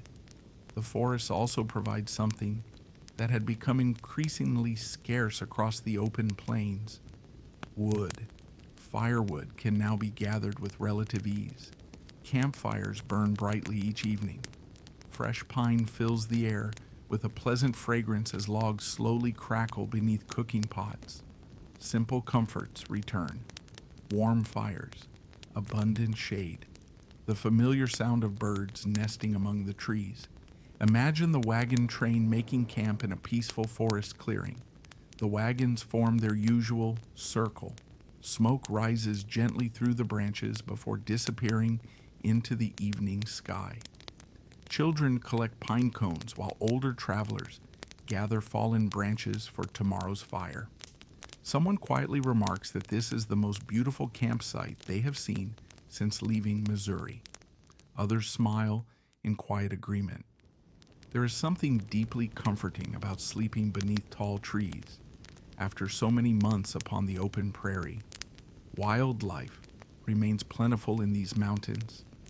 Deer move gracefully between the trees during the early morning hours. Woodpeckers tap steadily against old trunks in search of insects. Now and then, emigrants notice fresh tracks left by black bears or mountain lions. Such animals usually remain hidden, avoiding the busy wagon trains whenever possible. The forests belong to them. The emigrants are only passing visitors. Imagine awakening before sunrise. The forest is still wrapped in soft morning mist. Sunlight has not yet reached the valley floor. Instead, pale beams filter gently through the branches above. Birdsong slowly grows louder as dawn arrives. The cool air carries the earthy scent of damp leaves and moss. For a few quiet moments, the world seems perfectly still. As beautiful as the Blue Mountains are, they also remind the emigrants that careful preparation remains essential. Heavy rain can quickly turn narrow trails into slippery paths. Fallen trees occasionally block the road, requiring hours of patient work with axes and saws. Strong winds sometimes scatter branches across the trail overnight. Every day's progress continues to depend upon cooperation. Imagine hearing the sharp sound of an axe echo through the forest. Several families have stopped beside a large tree that has fallen across the trail. Without hesitation, everyone joins together. Some clear smaller branches. Others saw steadily through the thick trunk. Children gather loose sticks into neat piles. By midday, the path is open once again. The wagons continue west. The task had belonged to everyone, and so did the success. As the days pass, subtle changes begin appearing all around. The forests become even denser. Rain showers arrive more frequently. Fern-covered hillsides replace the dry sagebrush of the interior. The emigrants begin noticing richer soil beneath their feet. The land feels fertile, alive. Many quietly remember the glowing letters they had read months earlier, back in Missouri. Perhaps those letters had not exaggerated after all. Perhaps Oregon truly is as beautiful as people claimed. Imagine sitting beside the evening fire as someone unfolds a weathered map. A finger traces the remaining distance toward the Columbia River, toward the Willamette Valley, toward the place where this remarkable journey will finally come to an end. The miles ahead are now measured not in impossible distances, but in days. The realization brings quiet smiles around the campfire. Soon, the forests will begin to open. A mighty river will guide the emigrants through the final stage of their adventure. And beyond that river waits the green country that has filled their dreams since the very beginning, when the first wagon wheels rolled westward from Independence beneath the hopeful light of a spring morning. Imagine the forest slowly beginning to thin as another gentle morning dawns over the Oregon Trail. The towering pines still surround the wagons, but now patches of open sky appear more often between the branches. The air carries the fresh scent of damp earth after a light overnight rain. Birdsong echoes through the valleys. Small streams tumble cheerfully across smooth stones before joining larger rivers farther below. The emigrants sense that something is changing, not simply the landscape, the journey itself. After months upon the trail, the long-awaited destination is finally drawing near. Every mile seems to carry a little more anticipation. Imagine climbing a gentle hillside beside your wagon. As you reach the top, the view suddenly opens before you. Beyond the rolling forest lies an immense river winding gracefully through the land. Its broad waters reflect the pale morning sky. This is the Columbia River, one of the greatest rivers in North America. For generations, it has flowed from the mountains to the Pacific Ocean, long before any wagon train ever followed its course. To the weary emigrants, the sight of the Columbia brings quiet relief. It means they are truly approaching Oregon. The Columbia had already been known to indigenous peoples for countless generations. Its waters supported thriving communities through fishing, trade, and travel. Long before explorers and settlers arrived, villages stood along its banks, connected by traditions that stretched back thousands of years. The emigrants were entering a landscape rich with histories they were only beginning to glimpse. Imagine standing quietly beside the river during the early evening. The current moves with calm confidence toward the sea. Tall evergreen forests line the distant hills. A bald eagle glides effortlessly overhead before disappearing beyond the trees. The river seems to carry an almost timeless sense of peace. It has witnessed countless journeys, each different, each important. The Oregon Trail now follows portions of the Columbia as the emigrants continue westward. Compared with the dry country they crossed only weeks earlier, this region feels wonderfully green. Ferns blanket the forest floor. Moss clings to fallen logs. Wildflowers bloom beneath towering trees. Rain showers arrive more often, leaving everything fresh and vibrant. Many travelers can scarcely believe how dramatically the landscape has changed. Imagine reaching a meadow where tall grasses sway gently beneath a cool breeze. The oxen graze contentedly after another day's work. Children gather bright flowers growing beside the trail. Nearby, clear streams provide fresh drinking water. The hardships of the desert-like stretches farther east already seem like distant memories. Here the land appears generous, abundant, full of promise. Of course, the final miles still require patience. The trail remains narrow in places, steep hills occasionally slow the wagons. Heavy rain can lead muddy stretches that demand careful navigation. The emigrants have learned not to underestimate nature, even this close to their destination. Every day still begins with familiar routines: campfires, breakfast, harnessing the oxen, walking patiently beside the wagons. The rhythm that has guided them across half a continent continues until the very end. Imagine watching the morning mist slowly rise from the Columbia River. The first sunlight filters through towering Douglas fir trees. Their enormous trunks rise straight toward the sky, some far larger than any tree the emigrants have ever seen. Many stop simply to admire them. These ancient forests inspire quiet wonder. They seem almost like great natural cathedrals. The forests grow denser as the trail continues. Rainfall nourishes an astonishing variety of plants. Towering ferns spread broad green leaves across the forest floor. Moss covers rocks, branches, and fallen trees. in soft shades of emerald.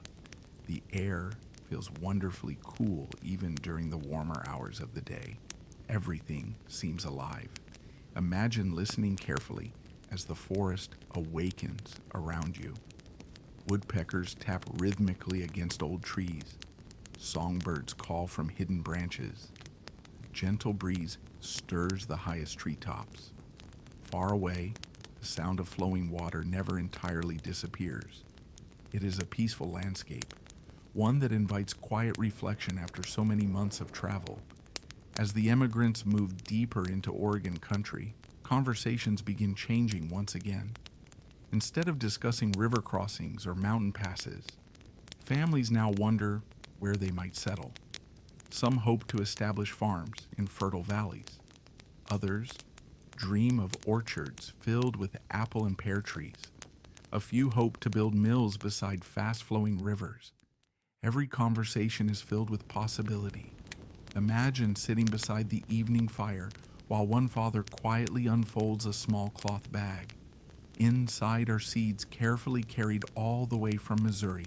Corn, beans, pumpkins. Each one has survived thousands of miles inside the wagon. He gently turns them over in his hands before smiling. Soon he hopes they will be planted in Oregon soil. A small piece of the old home will become part of the new one. Many emigrants also begin reflecting upon everything they have experienced. The endless prairie, the Platte River, the great herds of bison, the lonely camps beneath brilliant stars, the rivers that demanded courage, the forests that offered shade, the mountains that tested every traveler. Each memory has become part of their story. They left home as neighbors. Many will arrive as lifelong friends. Imagine one quiet evening as several children play together beside the camp. Months earlier, they had been strangers from different towns and different states. Now they laugh together as though they have always known one another. The Oregon Trail has created a new community, one built not upon where people came from, but upon everything they have shared together. Soon familiar signs begin appearing that would have seemed impossible only months before. Small cabins stand beside clearings. Split rail fences surround modest farms. Smoke rises gently from stone chimneys. Fruit trees grow beside simple homes. The first permanent settlements begin appearing among the forests. Every new cabin reminds the emigrants that they have truly reached the edge of a new beginning. Imagine pausing at the crest of one final hill. Beyond it stretches a broad green valley. Rivers wind peacefully through rich farmland. Forests frame the distant horizon. Soft clouds drift lazily across the blue sky. For a long moment, no one speaks. The journey that began with hope and independence has finally led them here. The promised land, described in countless letters, now lies before their own eyes. Yet arriving is only the beginning of another story. Homes must still be built, fields planted, communities established. The Oregon Trail itself may soon end, but the lives shaped by its long miles are only just beginning.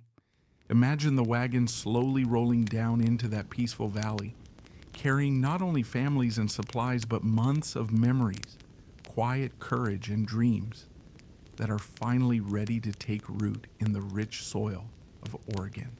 Imagine your wagon slowly rolling into the broad, fertile valleys of Oregon as the morning sun gently warms the fields. The long journey is finally coming to its end. Months ago, you stood in the crowded streets of Independence, Missouri, surrounded by barrels of flour, stacks of supplies, and countless unanswered questions. Now those questions have become memories. The endless prairie lies far behind. The rivers have been crossed. The mountains have been climbed.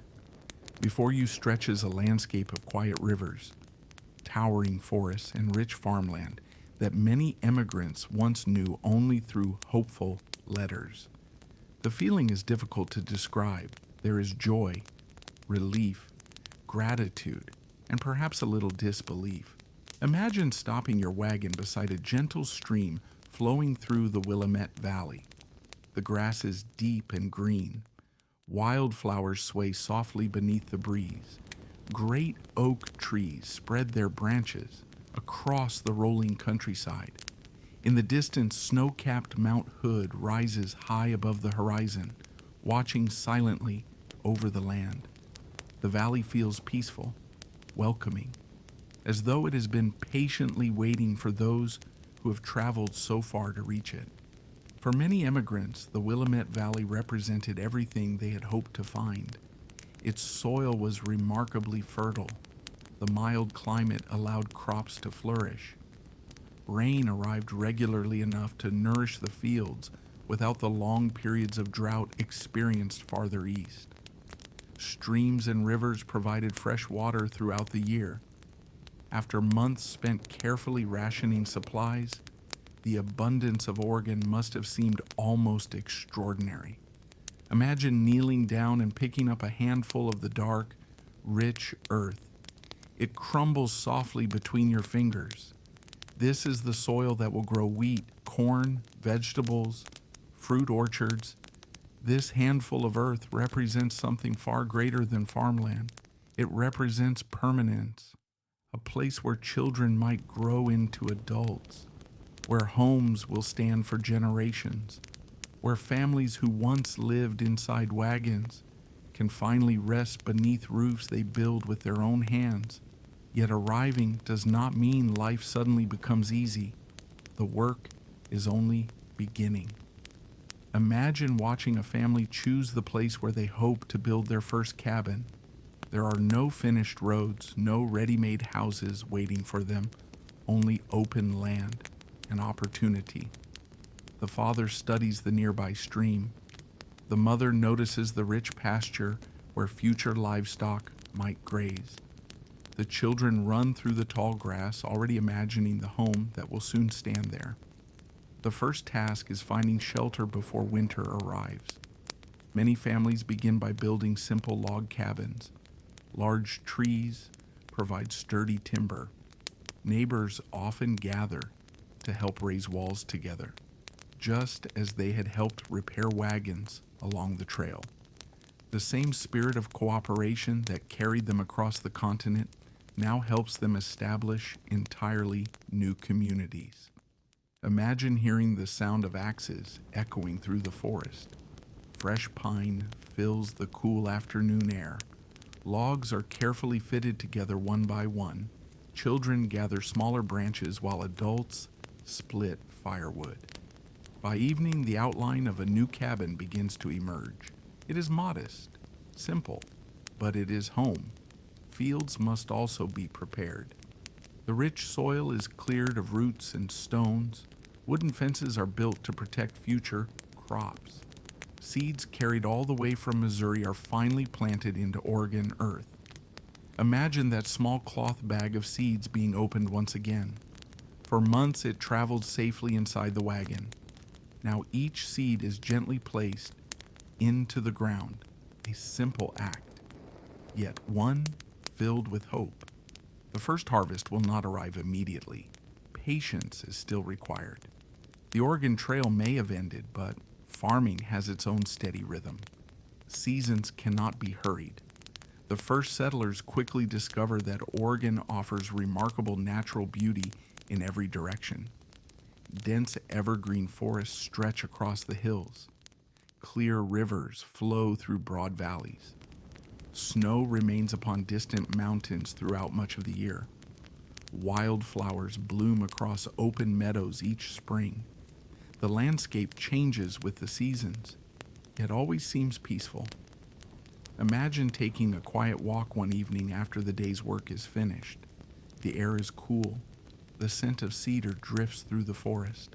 A gentle breeze ripples across fields that will soon become productive farms.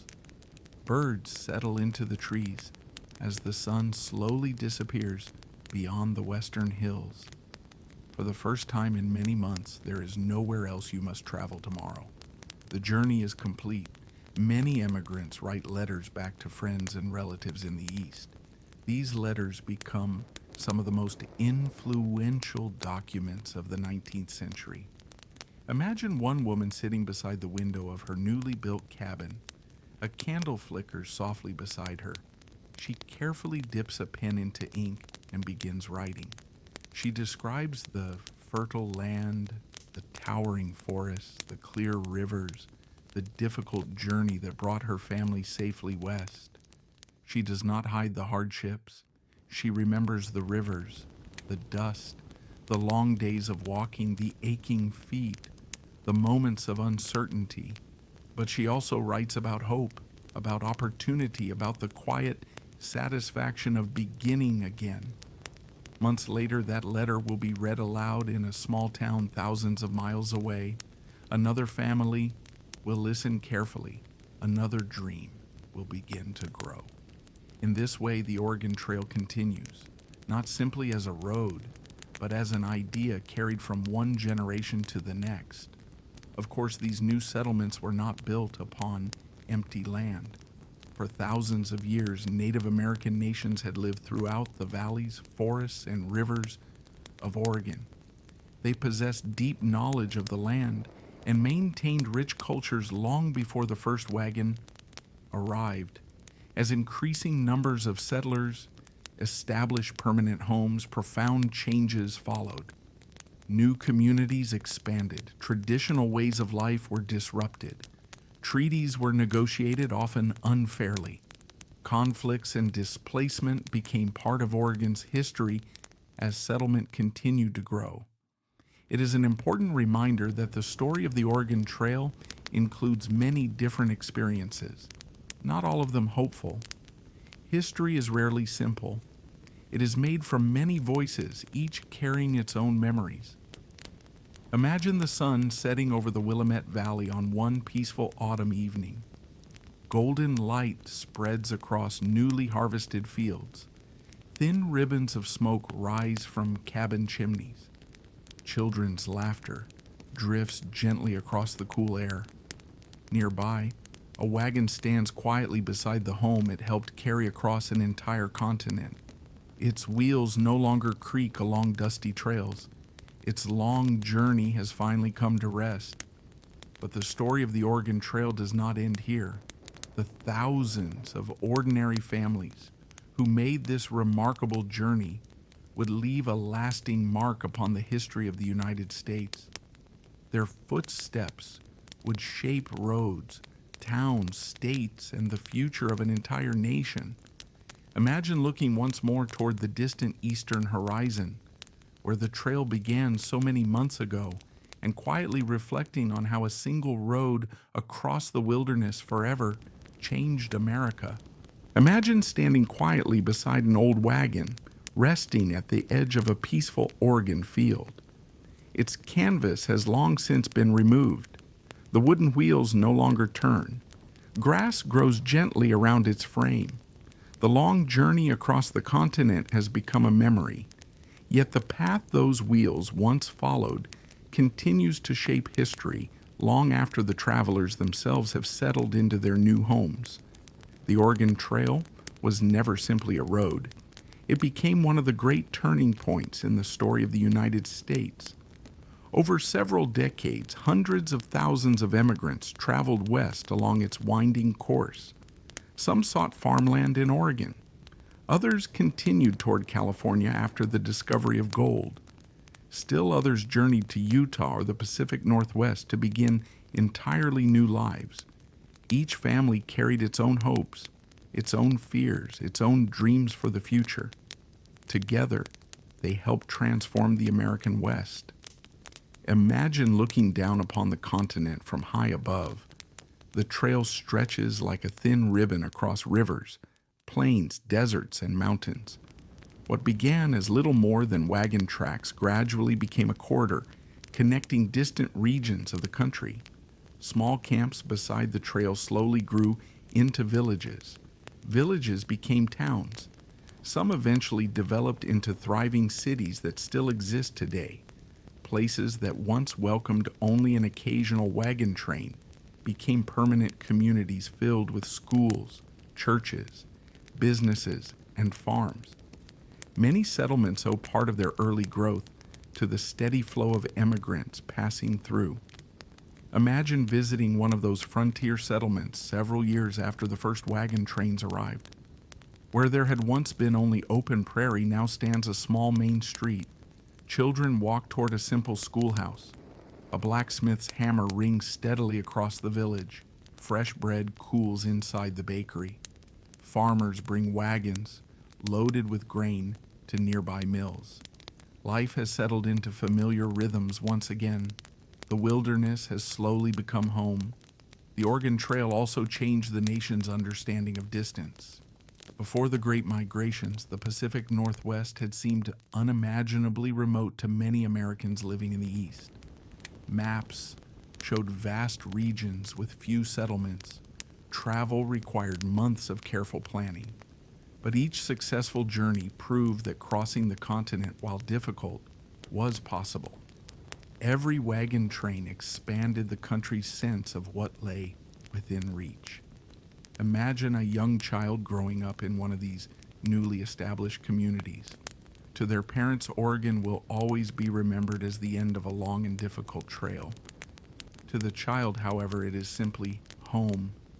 The forests, the rivers, the mountains.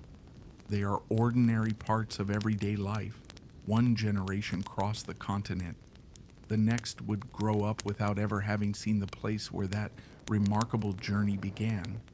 The trail also encouraged new roads, improved transportation, and eventually the construction of railroads across the American West. As technology advanced during the second half of the 19th century, trains gradually replaced wagon trains for long-distance travel. What once required 5 or 6 months behind a team of oxen could eventually be accomplished in little more than a week by rail. The age of the covered wagon slowly came to an end. Imagine hearing the distant whistle of an early steam locomotive echo across the plains, years after the last great wagon trains have passed. Iron rails now follow routes once marked only by wooden wheels. Passengers look out their windows at familiar rivers and mountains, often unaware that thousands of pioneers had walked those same landscapes only a few decades earlier. The journey has become faster, more comfortable, yet the courage required to create those first paths is never entirely forgotten. The Oregon Trail also left behind an extraordinary historical record. Thousands of immigrants kept journals during their travels.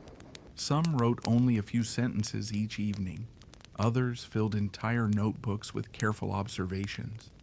They described changing landscapes, unexpected hardships, beautiful sunsets, friendly encounters, moments of sadness, moments of joy. Because of these journals, we can still hear the quiet voices of ordinary people nearly 2 centuries later. Imagine opening one of those weathered diaries. The pages have yellowed with age. The handwriting is careful but slightly faded. One entry simply records the miles traveled that day.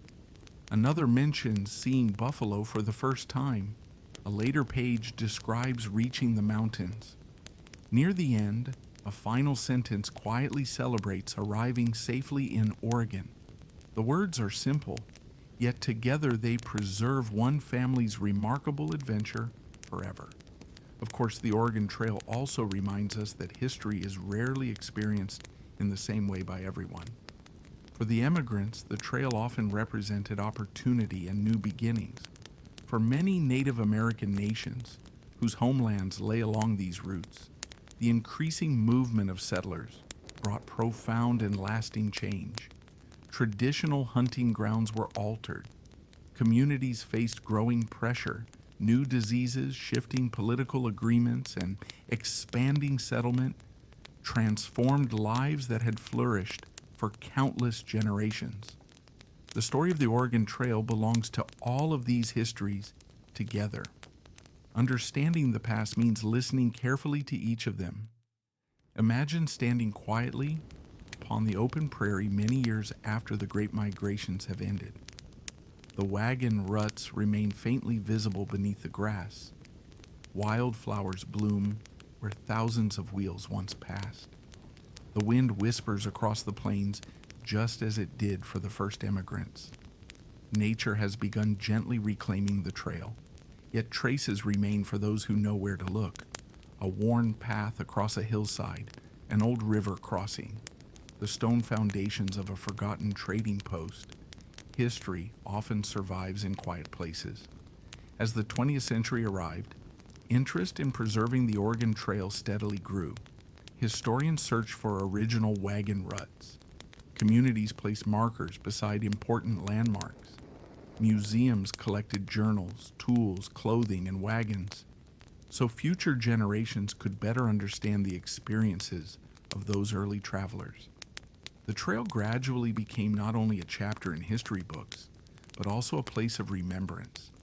Imagine a family visiting one of those preserved trail sites many generations later. Children place their feet inside the shallow wagon ruts, still visible across the ground. They look toward the distant horizon and try to imagine hundreds of covered wagons stretching as far as the eye can see. It is difficult. The modern world feels so different. Yet for a brief moment, the past seems wonderfully close. The Oregon Trail teaches many lessons beyond dates and distances. It reminds us of patience, of perseverance, of ordinary people accomplishing extraordinary things through steady effort rather than dramatic moments. Most pioneers were not famous explorers or celebrated heroes. They were farmers, carpenters, teachers, mothers, children, neighbors, people willing to face uncertainty in the hope of building a better future. Imagine the evening sun casting long golden shadows across the quiet remains of the old trail. The same light once guided thousands of wagons westward. Now it falls gently upon peaceful fields, forests, and thriving communities that grew from those remarkable journeys. The road itself may have faded into the landscape, but its story continues to echo across the American West. And before we gently bring our own journey to its close, there is one final chapter waiting among these quiet landscapes. A chance to reflect on the forgotten voices, small moments, and ordinary lives that history sometimes leaves hidden beside the trail. Imagine walking quietly along a faint stretch of the old Oregon Trail long after the last wagon has disappeared beyond the horizon. The grass has slowly reclaimed the earth. Wildflowers bloom where countless footsteps once fell. The wind moves gently through the prairie, carrying no voices now, only silence. Yet if you pause for a moment, it almost feels as though the trail still remembers. History often celebrates great events, famous leaders, historic speeches, remarkable discoveries. But the Oregon Trail was built from something much quieter, thousands of ordinary lives, small moments that rarely appeared in newspapers, simple acts of kindness that changed someone's day, tiny decisions that shaped entire futures. Imagine a young girl walking beside her family's wagon. She has carried the same small rag doll ever since leaving Missouri months ago. The doll's dress has become faded by dust and rain. One arm has been stitched several times. Each evening, before falling asleep beneath the wagon cover, she carefully places it beside her blanket. Years later, she may forget exactly how many rivers they crossed, but she will always remember that little doll making the journey with her. Imagine an elderly grandmother who insisted on bringing a small family Bible despite its weight. It occupied precious space inside the wagon. Some questioned whether it should be left behind. Yet every Sunday evening, she gathered the family together and quietly read a familiar passage while the campfire flickered nearby. The words offered comfort, not because they changed the journey, but because they reminded everyone of home. Imagine a father teaching his young son how to repair a broken wagon wheel. The lesson takes place beside the trail beneath the afternoon sun. The boy watches carefully as wooden spokes are fitted back into place. Neither of them realizes that years later the son will use those same skills while building a new life in Oregon. Sometimes history is passed from one generation to another not through grand events, but through quiet moments of learning. Many forgotten stories never appeared in journals at all. They existed only in memory. Perhaps two children became lifelong friends after meeting beside a campfire somewhere along the Platte River. Perhaps a family shared their final sack of flour with neighbors whose supplies had been ruined during a river crossing. Perhaps someone quietly left a small bouquet of prairie flowers beside a lonely grave before continuing west. No historian recorded those moments, yet they mattered deeply to the people who lived them. Imagine an evening after a particularly difficult day. The wagons have finally stopped. Everyone is tired. The meal is simple. No one feels especially talkative. Then one traveler begins telling a funny story remembered from childhood. A few smiles appear. Soon laughter spreads gently around the fire. For a little while, the hardships of the trail become lighter simply because they are shared. Kindness often travels farther than any wagon. Many immigrants kept diaries, but not everyone had the time, paper, or education to write detailed accounts. As a result, countless voices have been lost to history. We know that they were there. We know they walked the same dusty trail. We know they watched the same sunsets and listened to the same prairie winds. Yet their names have quietly disappeared. Imagine standing beside the trail and wondering about one unnamed traveler. Perhaps she was a young mother carrying a sleeping baby through the mountains. Perhaps he was a blacksmith whose repaired wagon wheels helped dozens of families reach Oregon safely.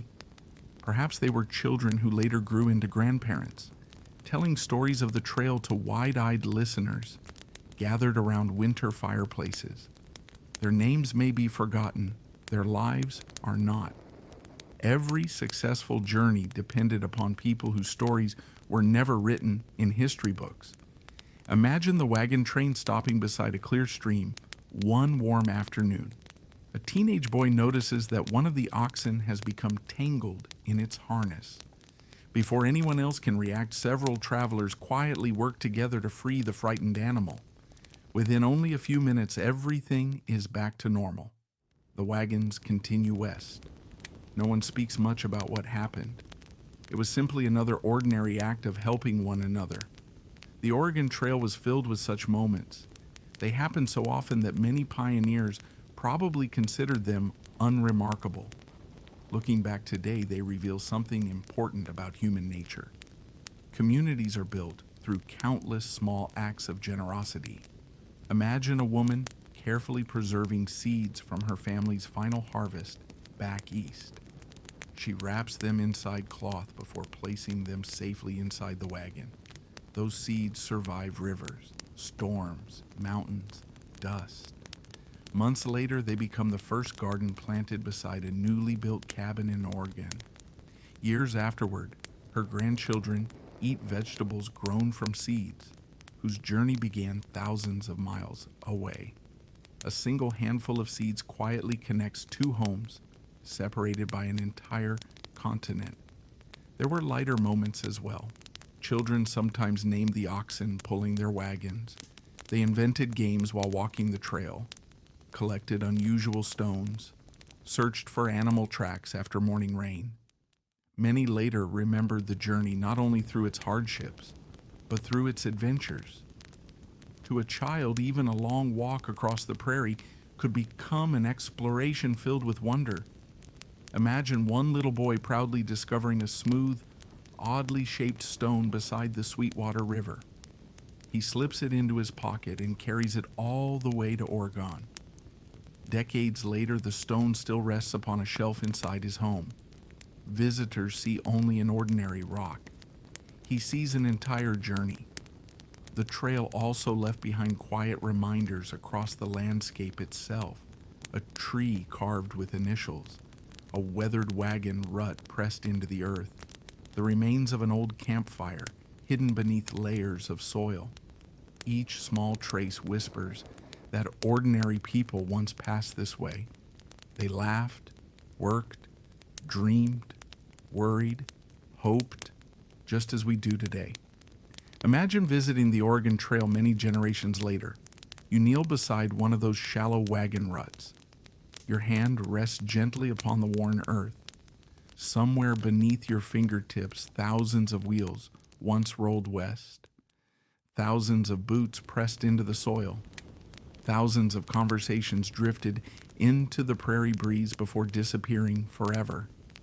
History suddenly feels very close, not because of famous names, but because of ordinary people whose lives were filled with familiar hopes. Perhaps that is why the Oregon Trail continues to capture our imagination. It reminds us that history is not made only by kings, presidents, or celebrated explorers. It is also made by families preparing breakfast before sunrise, children gathering wildflowers beside the trail, neighbors helping repair a broken wagon, parents comforting frightened sons and daughters during summer storms. These quiet moments rarely change the course of nations by themselves. Together they shape generations. Imagine the evening sun slowly sinking beyond the western hills as the old trail grows peaceful once again. The wind moves softly through the tall grass. The prairie returns to silence. Yet the memories remain, not only the famous ones, but the forgotten smiles, the quiet conversations, the simple kindnesses that carried thousands of ordinary people across an extraordinary landscape. As twilight gently settles over the Oregon Trail, one final peaceful reflection remains, a chance to look upon the trail as it exists today and to quietly say goodnight to the remarkable journey we have shared together. Imagine standing quietly beside the old Oregon Trail on a peaceful summer evening. The sun hangs low above the western horizon. Golden light stretches across the prairie. A gentle breeze ripples through tall grass that now grows, where thousands of wagon wheels once carved their way across the earth. The trail is quiet, almost silent. If you did not know its history, it might seem like any other peaceful landscape. Yet beneath your feet lies one of the most remarkable roads in American history. Today, much of the Oregon Trail has disappeared beneath modern highways, farms, and growing towns. But in many places, its story remains wonderfully preserved. Faint wagon ruts still cross open hillsides. Old river crossings can still be visited. Historic forts continue welcoming curious travelers. Museums carefully protect wagons, journals, tools, clothing, and countless small objects carried west nearly 2 centuries ago. Together, they allow us to step gently into the past. Imagine walking along one of those preserved wagon ruts. The grooves in the earth are surprisingly shallow now. Years of wind and rain have softened their edges. Wildflowers bloom between them. Small birds hop across the old path without any awareness of the remarkable history beneath their feet. You take slow, careful steps, perhaps placing your boots where countless pioneers once walked. For just a moment, the distance between past and present seems to disappear. Across the American West, visitors still follow portions of the Oregon Trail every year. Some arrive by car, others hike quiet sections on foot. Families pause beside historic markers. Children climb into carefully restored covered wagons displayed in museums. They smile as they imagine life beneath the white canvas covers. It is difficult to believe that such simple wooden wagons once carried entire families across half a continent. Imagine entering one of those museums on a peaceful afternoon. Sunlight streams gently through the windows. Inside stands a weathered covered wagon. Its wooden wheels are worn smooth. The canvas cover has been carefully restored. Nearby rests a cast iron cooking pot, a hand-forged axe, a child's small leather shoe, an old compass. None of these objects appear extraordinary by themselves, yet each one quietly tells the story of someone who once trusted them with daily life upon the trail. Imagine opening another pioneer journal. Its pages are fragile now. The ink has faded slightly with time. One entry describes a beautiful sunrise across the prairie. Another mentions repairing a broken wheel. A later page celebrates reaching Oregon after months of steady travel. There are no dramatic speeches, no grand declarations, only the simple observations of ordinary people living through extraordinary circumstances. Perhaps that is why these journals remain so moving today. They remind us that history is often experienced one ordinary day at a time. The Oregon Trail also continues to inspire historians, artists, teachers, and storytellers. Every generation returns to its story with fresh questions, not only asking how the journey changed the nation, but also how it changed the people who walked it, how courage grows slowly through daily perseverance, how communities form between strangers, how hope can carry families across impossible distances. Imagine sitting quietly beneath a large oak tree overlooking the Willamette Valley. The fields below are peaceful. Modern roads wind gently through the countryside. Farmhouses stand where dense forests once grew. The land continues providing homes, harvests, and opportunities, just as it did for generations of settlers who arrived so long ago. Time has changed many things, yet the valleys remain just as beautiful. The rivers still flow. The mountains still watch over the landscape. Nature quietly continues its endless rhythm. As we reflect upon the Oregon Trail, it is worth remembering that every traveler experienced the journey differently. For some, it brought the opportunity they had long hoped for. For others, it brought heartbreak and loss. For Native American nations, the growing movement of settlers transformed homelands that had supported thriving communities for countless generations. The Oregon Trail is not a simple story with only one perspective. It is a collection of many histories woven together. By remembering them all, we gain a fuller understanding of the past and a deeper appreciation for the people whose lives shaped it. Imagine the prairie once more at sunset. No wagons remain, no campfires flicker beneath the stars, only the gentle whisper of wind moving through endless grass. Yet somehow the trail never truly disappears.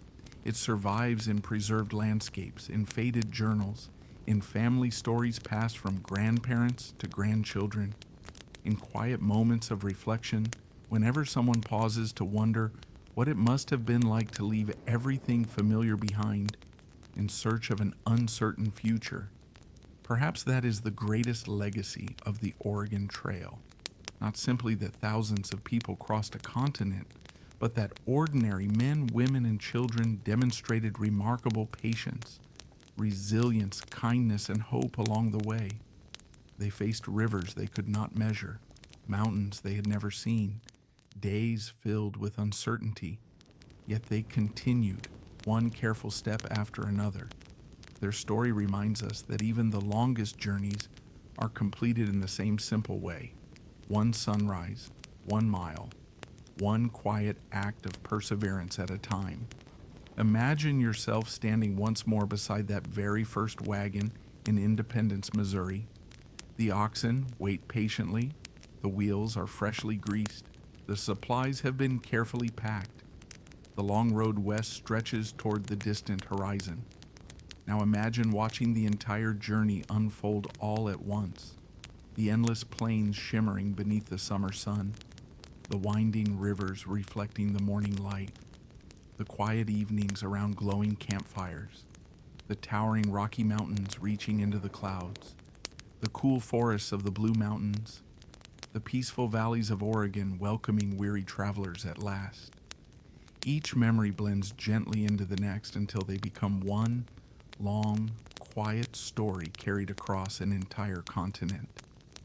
And now, as the stars begin appearing overhead once again, our own journey gently comes to its end. Thank you for spending this peaceful evening exploring the remarkable story of the Oregon Trail with Whispered History. I hope these quiet moments from the past have brought you a little closer to the people who walk this extraordinary road, and perhaps helped you leave behind the worries of today for a little while. If you enjoyed traveling through history with me, I'd love to have you join us again for another relaxing journey through the stories of our past. Until then, may your evening be peaceful, your dreams be gentle, and your path always lead you somewhere filled with wonder. Good night,